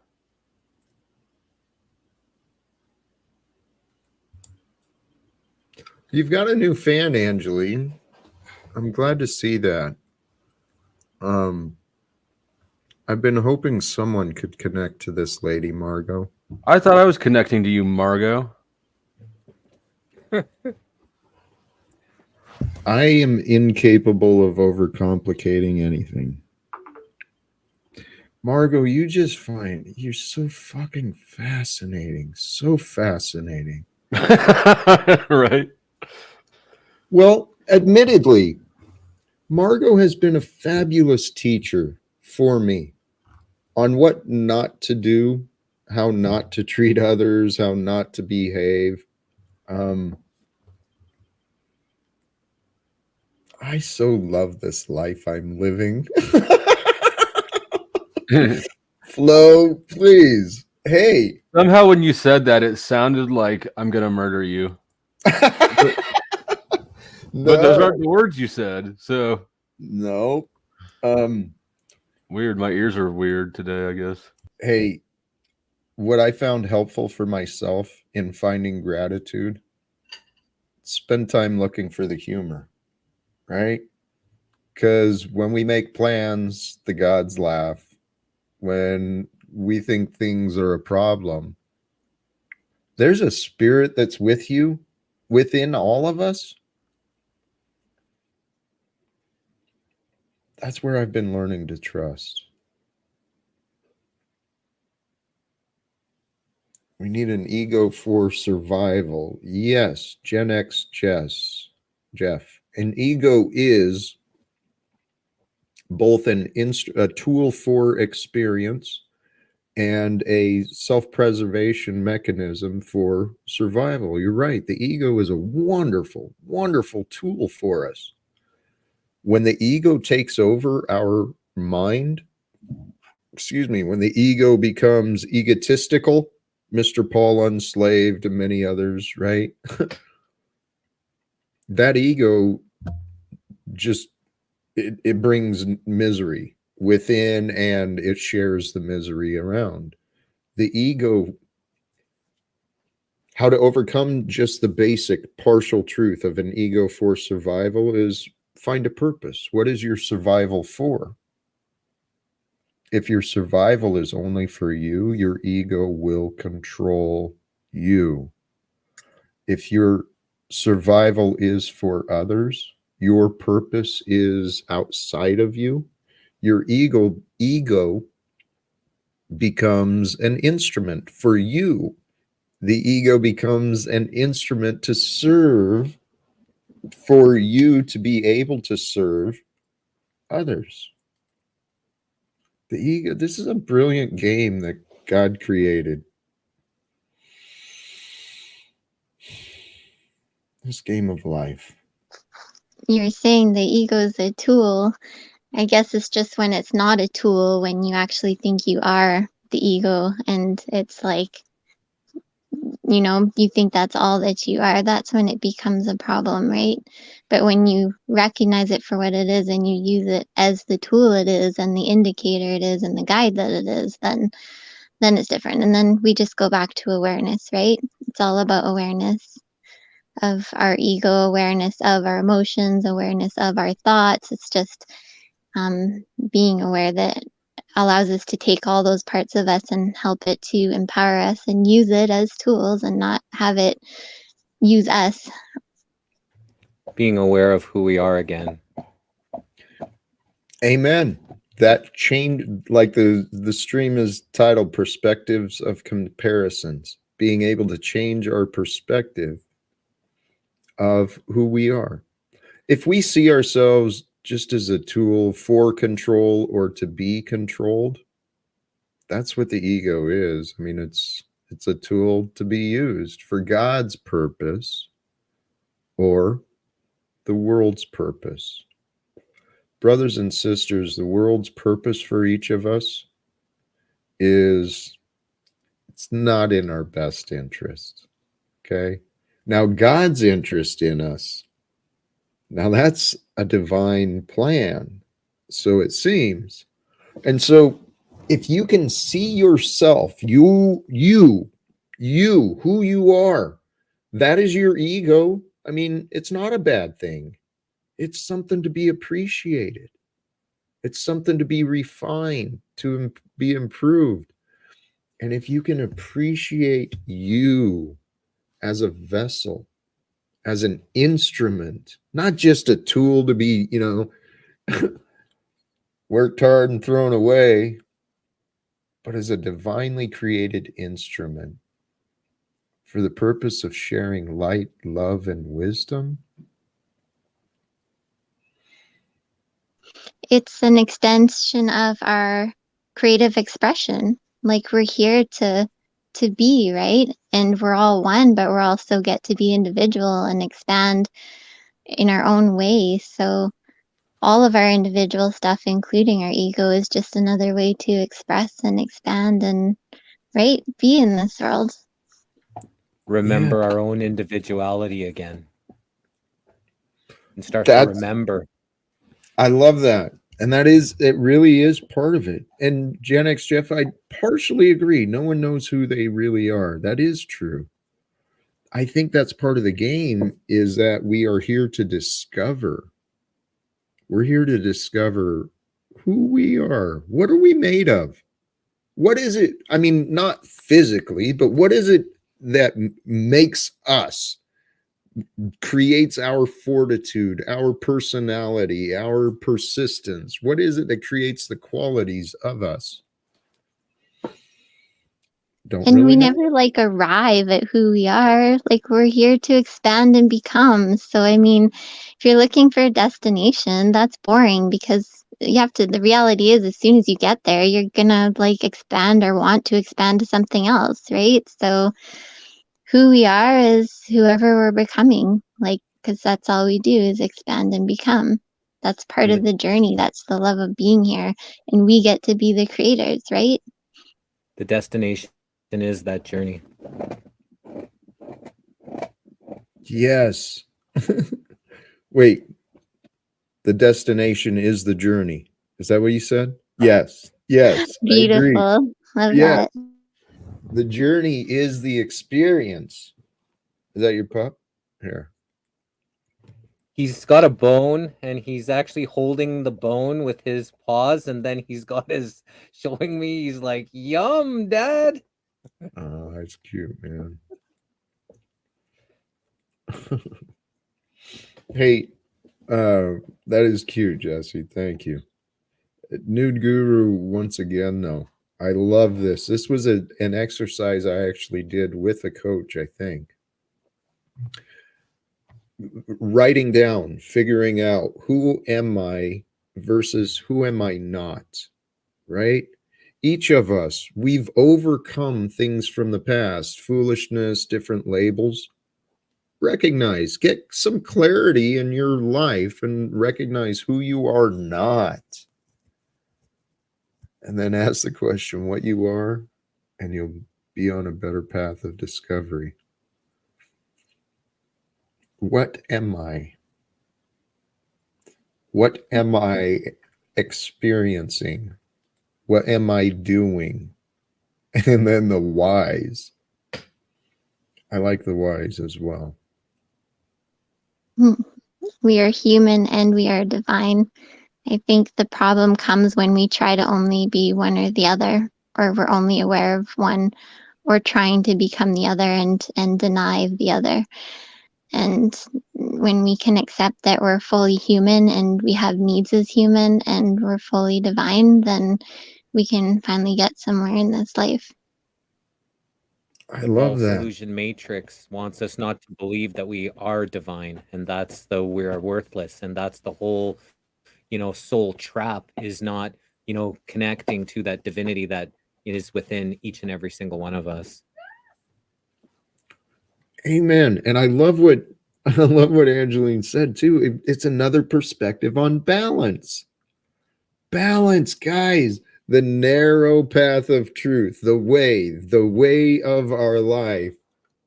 It is with balance.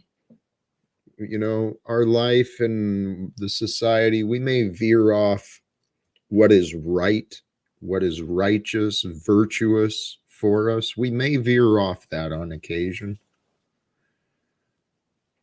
But where we continue, I mean, every day is an opportunity for us to reassess, reevaluate, and change the direction, change the values of our priorities, change the intentions of our time, the purpose, the meanings.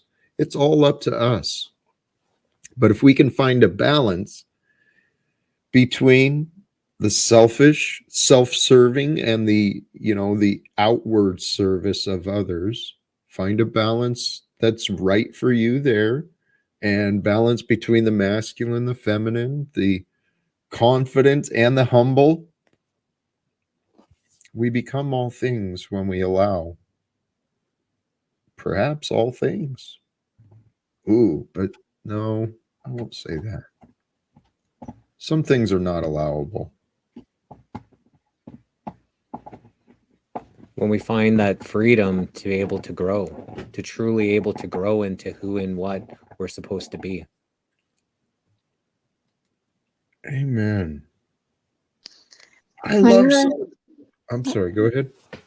so one of the best things we can do and that we get to do is learn about ourselves and understand ourselves and know ourselves, because when we come out of judgment of ourselves and we start to have grace and understanding for ourselves and we love ourselves over judging ourselves, when we really master that, then it extends our ability to do that for everyone.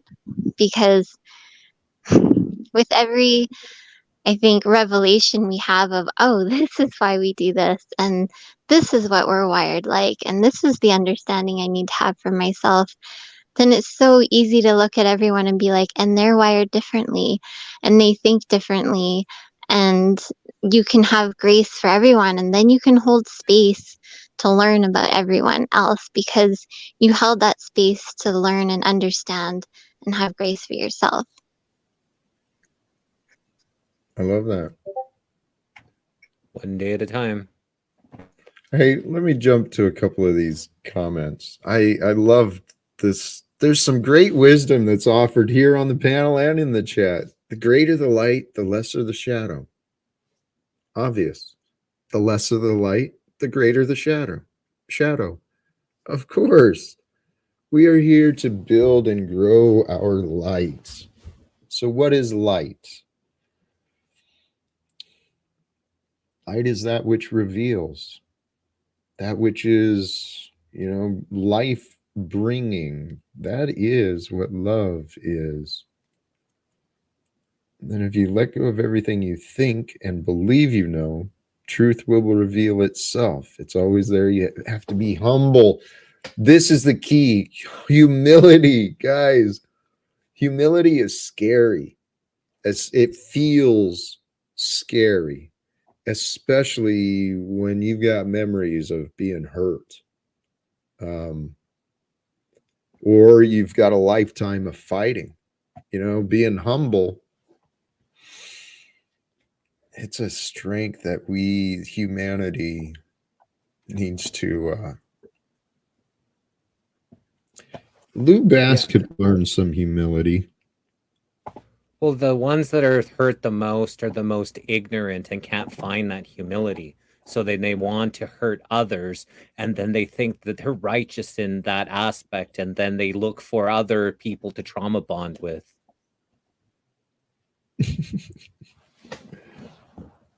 Yes. Hurt people. Like attracts like.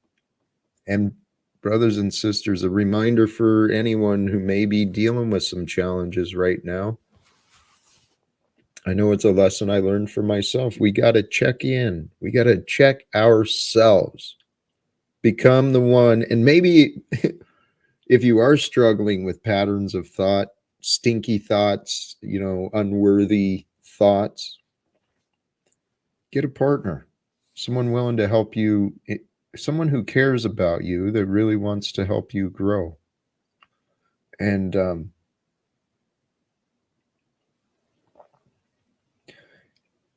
I lost where I was going with that.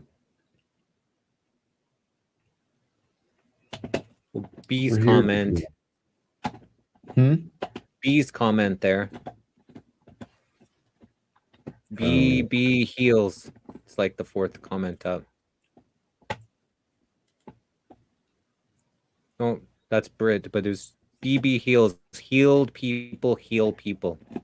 Oh, gosh. I see what you're saying. Yes. That's a beaut. You know what? Thank you. That is the beautiful reversal to what I was saying. It is true that hurt people hurt people. Healed people heal people. There's a lot of people, I don't know. It feels weird to allow yourself to heal. I know this. To allow yourself to feel healed feels weird when you've been feeling broken for so long. But I have a confidence, you know what, in the life life has brought me confirmation that God is working through us, through me. If a fish is caught in a net, they only see all the fish. Holy cows, man. Hey, and I'm going to take a chance. Welcome, Brandy. Hey there. Yeah, I just had to pop that in the comments because it's definitely the things that y'all were saying in that moment are sentiments that I have, of course, carried myself for a long time and have come to that rephrasing or reframing of perspective, because it's true that hurt people. So the opposite is also true, that healed people will heal people. I love that you brought that reminder. Thank you. Yeah. I may carry that with me as well because, well, we're here to offer the encouragement. We are here to heal, to help heal. This world we were born into. Hey, I said this earlier today, and I don't have any way to prove it. It just makes sense to me that we are the generation. The purpose that we all share together at this time is to overcome our own past karma. We are here to break the generational patterns. We are here to help each other heal. We are here to heal the earth, is so to say. The earth is fine. Mankind has lost its way. Mm-hmm. And healing thoughts will bring healing actions. I love that, my friend. Thank you for that reminder, for sure.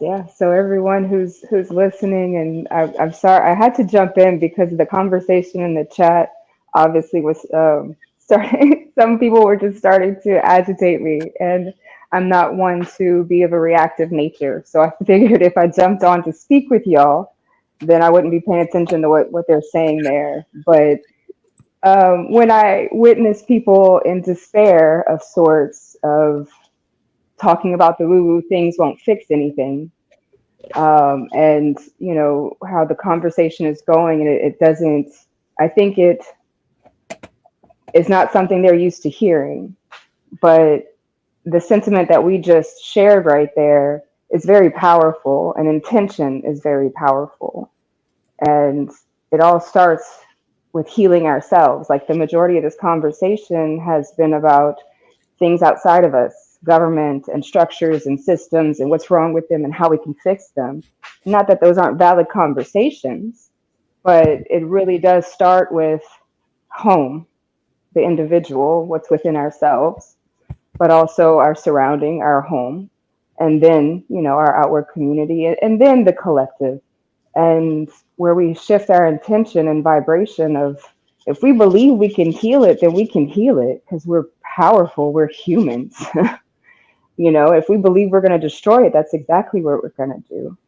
So yeah, I get the idea that this conversation may be different from how your talks normally go. This is the first one I've shown up to, but it's definitely speaking my language, so I just had to jump in here.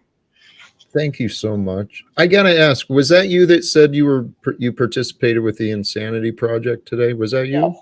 Yeah, that's me. Blessings. Have you been to those before today? Yeah. Yeah, so I've been in it since June. I wasn't part of NAS before the Sanity Project, but they started it up in June, and yeah, I just dove all in, and that community truly has transformed a lot of things for me, and I think it gave me a lot of space to refine my edges. Some of these things were things that I've already felt and truly believed. But I live in Louisiana, and I don't have a lot of people that think the same way that I do. So to be in community with others who are all over the world, it's I want to say over 2,000 that are in the Sanity Project. And so, yeah, it's just been super interesting this whole time. Brandy, thank you. Yeah. I discovered Charles I don't know, within the last couple of years, and I'm a huge fan. Today, oh my gosh, man. When when I was able to speak with him, his ability to intuit, because I didn't say very much. Mm-hmm. He read very accurately, and it was for me, my experience with him, that was advice. And it wasn't just him. I've had several, there's many. It was a spiritual confirmation for me. It was words delivered by another to reinforce things that I'd been, there was an edge to that. Yeah. That's been my experience from the beginning, just in attending some of the calls that, people host through the Sanity Project. And so inevitably, if we're a big enough group of at least 10 or more, we'll end up having a breakout sessions where you're in a smaller Zoom room with 2 to 3 people or whatever. And it's been crazy, like mind blowing. There's never been a breakout session that has not been such good medicine for my soul, and vice versa. Like, the other person would say the same thing. And there's no coincidence. It's all divinely guided. And these are people from all walks of life. And I have no doubt that huge projects and things are coming out of this when people collaborate.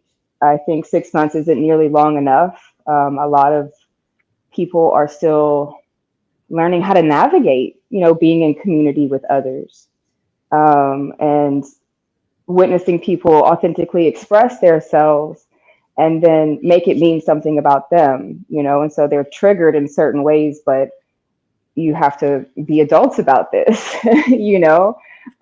We're not going to be commenting so harshly to each other or, getting into arguments. It's truly about compassion and understanding of everyone, and understanding that we all have gifts to offer, and how can we capitalize on that and grow that exponentially, humans and their most individual gift. And Charles speaks about the gift economy. And that's pretty revolutionary. The gift of what? Common? The gift economy. The idea, the construct of a gift economy. Yes. Yeah.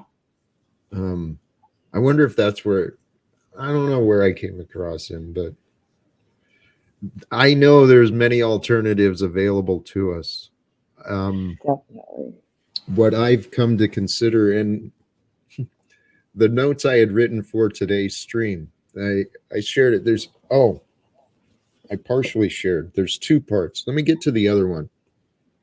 It's the same thoughts I'm waking up with every single day, and it makes sense. Focus on the truth. Don't get caught up in the fantasy. Duh. There's the life that we want to live. Focus on the truth. Don't get caught up in the fantasy. And focus on beauty, wisdom, and virtue. Those are the things that bring us life. What I was reminded of as well is what makes our lives miserable, what keeps us from having healthy relationships, healthy boundaries, healthy habits. It's our thoughts. This world we were born into profits from judgment, from punishment. It uses punishments and rewards to condition the mindset of all of us. That's what's happened. And so in a world of judgment, where rewards and punishments are the basis for whatever, anger and resentment are the result, guilt and shame. Man, anger and resentment, guilt and shame, they can be crushing, soul crushing. They can bring, I came close a couple of times, and I know there's people who've gone all the way from feelings of anger and resentment and guilt and shame.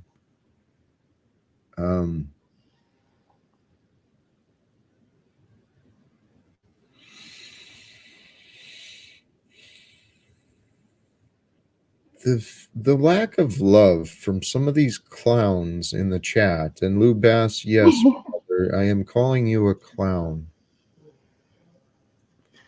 And the enablers who just find negativity and it is comical. Hate. The attention seekers, right? All it is about drawing attention to them, right? Because they don't get any love or whatever. They got to fill that hole, so they rather poke and see if that they can get a reaction out of it. Yes. So, but why? Their inner being wants attention. Broken. Right.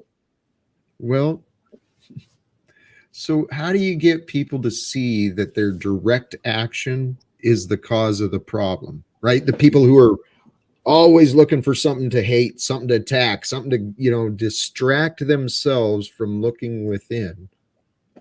It's keeping them from healing. What's that? But you don't. That's up to them and their journey, right? Yeah. Yeah. As difficult as it is. For me, it is become the refined art for me to realize in those moments that I was once them, that there were parts of me that once cried out that way too. And compassion, because I know what the fuck I've been through in my life. So yes, I can't imagine what that other human must have been through or maybe still going through. And it allows me to be a little less attached to the outcome or to the energy that I'm experiencing on the other side of me. Like you really just want to witness it. The more that we can witness it, the more we can navigate it without those toxic cycles, of just argument and yelling and triggering and just hammering it over each other's head. Yeah. Hey, actually, I'm so glad you're here.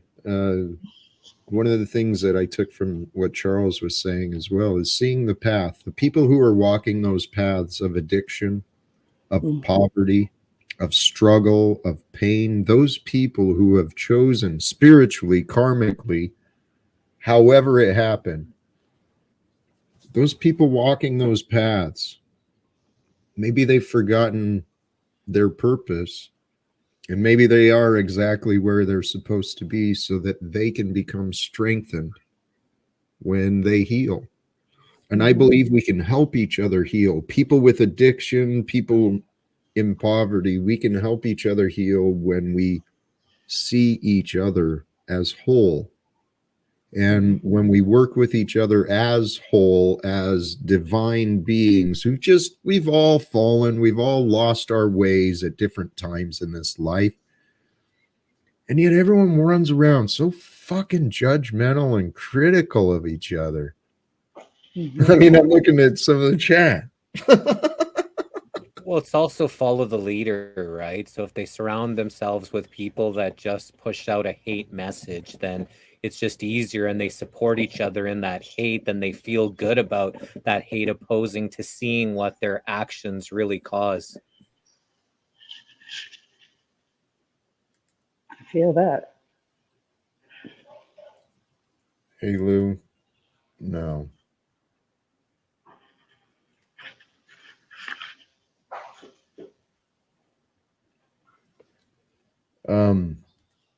Hey, freedom of speech. That fucking crosses the line. So he's either out. He's either out. That's fucked up, man.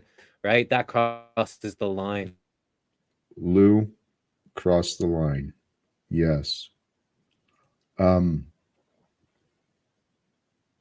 Freedom of speech is important, but you know what's more important? Accountability, responsibility. Hey, Lou Bass, I'd welcome a conversation at some point, publicly or privately, to discuss the disrespect that you've been offering to the guests here.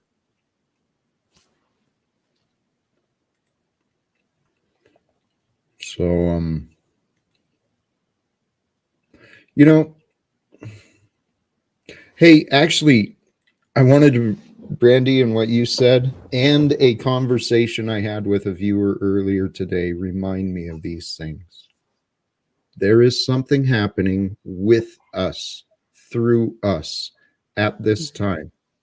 It is my perception of the patterns I've witnessed around me. A lot of people are finding triggers, right? Maybe this is normal with everybody, but that's what I watch. That's what I watch for within me. I think that many people will face triggers, and I encourage everyone to focus within, recognize the benefit of self censorship, recognize the benefit of self restraint, particularly when it comes to choosing insulting opinions. Brandy, you mentioned that you were getting some of the chat was getting to you, so I wanted to encourage and acknowledge your strength, your awareness. Good for you. You said, "Hey, this is getting me. I'm gonna find a way past it and beyond it." Right. Thank you. You're welcome. Thank you for providing this space. I appreciate the so many words want to come to my head, but I appreciate just having the uncomfortable conversations. And I watched at least one of the other ones that you've done in the past couple of days, and some of the people that have come on, and I've just really, my heart goes out to you. I mean, it gets crazy. So I admire what you're doing here, definitely. Thank you. Thank you for seeing it. And yeah. May I know, how did you discover this chaos, this beauty? How did you discover this beauty? Well, it was on the call today. So like I said, I've been in the Sanity Project since the beginning, and I was like, where'd he come from? And so when I clicked on your profile through Mighty Networks, then you had your other stuff linked to it. And I was like, oh, that's cool. So yeah. You know what? I would love to connect sure. if you're comfortable in whatever ways. Yeah, I'll send you a message on there. Beautiful. Thank you. Because I'm curious to explore that platform more too. It seems very user friendly. I've not gotten into it much, but it seems like there's a lot there. There's a lot there, and yeah, it is user friendly, and it's not in many ways. It's a work in progress, but yeah, I'll definitely send you a message. Please and thank you. I appreciate it. We are a couple hours in, but it's Sunday afternoon as well. I'm actually very comfortable. I'm enjoying the conversations. You guys are great. I don't want to bore people though either. That's the thing. I never know when's the right time to walk away, right? When is it time to say, all right, this is complete? I don't know. Well, I'm good, Jack. You have a great night, and thanks for the chat. Jesse, thank you, brother. And Angeline. And maybe on another live that you do, I'd love to hear where your pivotal point was in learning about having grace for yourself and how loved you came. Your kind of aha moment. Kind of a what? Your aha moment when you realize that. I think I will. Thank you, Angeline. And I so love, hey, I love the feminine energy. Thank you, ladies, sincerely. Jesse was righteously offended by some offensive comments. So, and isn't that interesting? Triggers happen. And when we get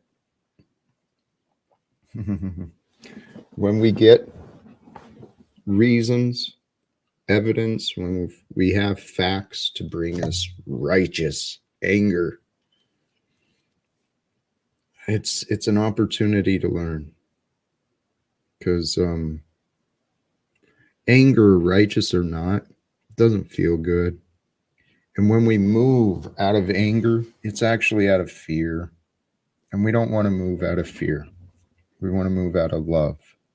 So when we recognize our anger, there's a love behind it. There's a lot of different scenarios, but perspectives of comparisons, we are all some amazingly created beings. And I think when we get past the comparisons are helpful, right? For us to learn the differences, the distinctions between us and the way everything can be. But comparisons, they don't change the facts.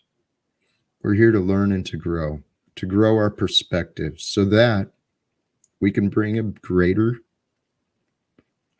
future forward. And then the future will be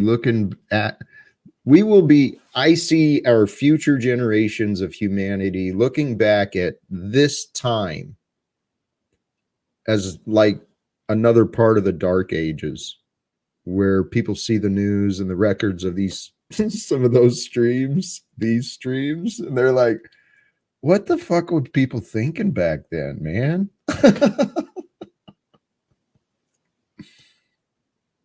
I don't know. I have a lot of wishful hopes, and I have a very vivid imagination regarding beautiful things. And those ideas aren't mine. I feel like we should wrap up. Ladies, parting words, Angeline. I want to thank all of you sincerely. I'm just leaving you with peace. I'm just here stretching myself. Because I get some anxiety coming on these things. So, and sometimes I get a little flustered knowing how to say anything, especially when there's lots of things being said at once. It's kind of hard to gather your thoughts. So this is really good practice for me to get comfortable in, I guess. And so I appreciate the space, and thank you. You know what? Thank you. And I encourage you, push past. You found some discomfort. You found a way to push into it and allow yourself to grow. Thank you. Thank you for sharing this space. I mean, you guys who come on the panel, you interrupt my monologue. People go to sleep if it's just me talking. So thank you. All right. Bless you. Have a good night. Blessings. Brandy or Ahava? Ahava, I apologize to you. Are you there? You've been patient and quiet. Perhaps not. Brandy, are you there? Yeah, I'm here. I was leaving space for her to respond. Thank you. Yeah, thank you so much. I appreciate you allowing me to just bust on the scene here. I feel like I might have killed the party. But thank you so much, and I look forward to watching again. Brandy, thank you. I appreciate you. You did not throw a wrench. I'm going to toss you back, though. You did not throw a wrench in any way whatsoever. As far as I'm concerned, you were a welcome addition today, certainly. And thank you for taking a chance. Follow me. You know, I know how I work. You saw something, caught your mind, perhaps your heart, and you allowed your mind to lead, and you investigated. You saw some signs and you went a little further and you joined. Blessings. Brandy, please return again if able. Ahava, are you there? Jack, I'm just quietly listening. I think they weren't really appreciating what I was trying to share, so I just figured I'd just. You're yes. What you just said, it came through just a little broke. We're having a little bit of audio issues this time, but Ahava, from me to you, I'm sorry for what was offered to you as well. I understand both. I understand the perspectives. Sometimes when we're excited about things, it gets misunderstood. And I thank everyone, Ahava, Brandy, Angeline, Jesse, Flow State, Hank. Oh, I know when I start naming, I always forget some, but regardless, please trust my intentions are to acknowledge, to appreciate. Something's going on in the back there. I want to thank all who joined today on the panel, in the stream, perhaps later at a different time. Perspectives of comparisons. Perspectives of comparisons. Comparing things brings a benefit, right? You get to know the difference between good and bad, between hot and cold, between light and dark. You learn the differences, the distinctions. But the greatest perspective is that which accepts, that which receives, that which understands, that which knows, that which, I don't know. Hey, brothers and sisters, I love all who are and all who have been. If I can offer a parting word of thought, a parting reminder from what the intention of today was, to increase the perspective of your life, to increase the perspective of love within you that you feel, clear yourself, right? Consciously, intentionally, purposefully believe that you can, and then start ridding yourself of anger, resentment, guilt, and shame. The best way to overcome anger, resentment, guilt, and shame is to stay present. Okay, from now on, stay present with the loving mind of the divine. Bring your perspective into the mind of the divine and see the world as God may see through you.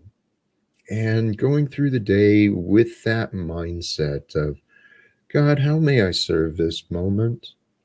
How may I serve the future moments from this moment right here? When we live in that mindset with the heart of service, the purpose and intention to do good, if your purpose is to do good, what are you going to be guilty of? What are you going to be ashamed of? What are you going to be angry at? Well, I've been angry. I've shown a lot of anger, but I'm not resentful. Well, I've shown some resentment too. Well, I'm working on all those things. And brothers and sisters, I encourage all of you to start working on you. May you be filled with grace. I was just closing that up, man. May we all be filled with grace. May grace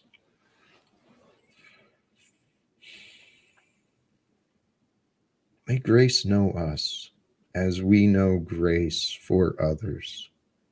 And brothers and sisters, have fun discovering you, becoming you, creating you, being you. Have fun. And the best way to have fun is to be joyful.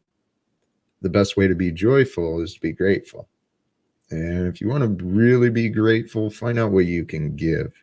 When you know what you can give, you know you got an abundance, and then you got all sorts of crap to be grateful for. So choose love because it feels good. and peace for everyone. Thank you again. Live without fear. God bless and thank you.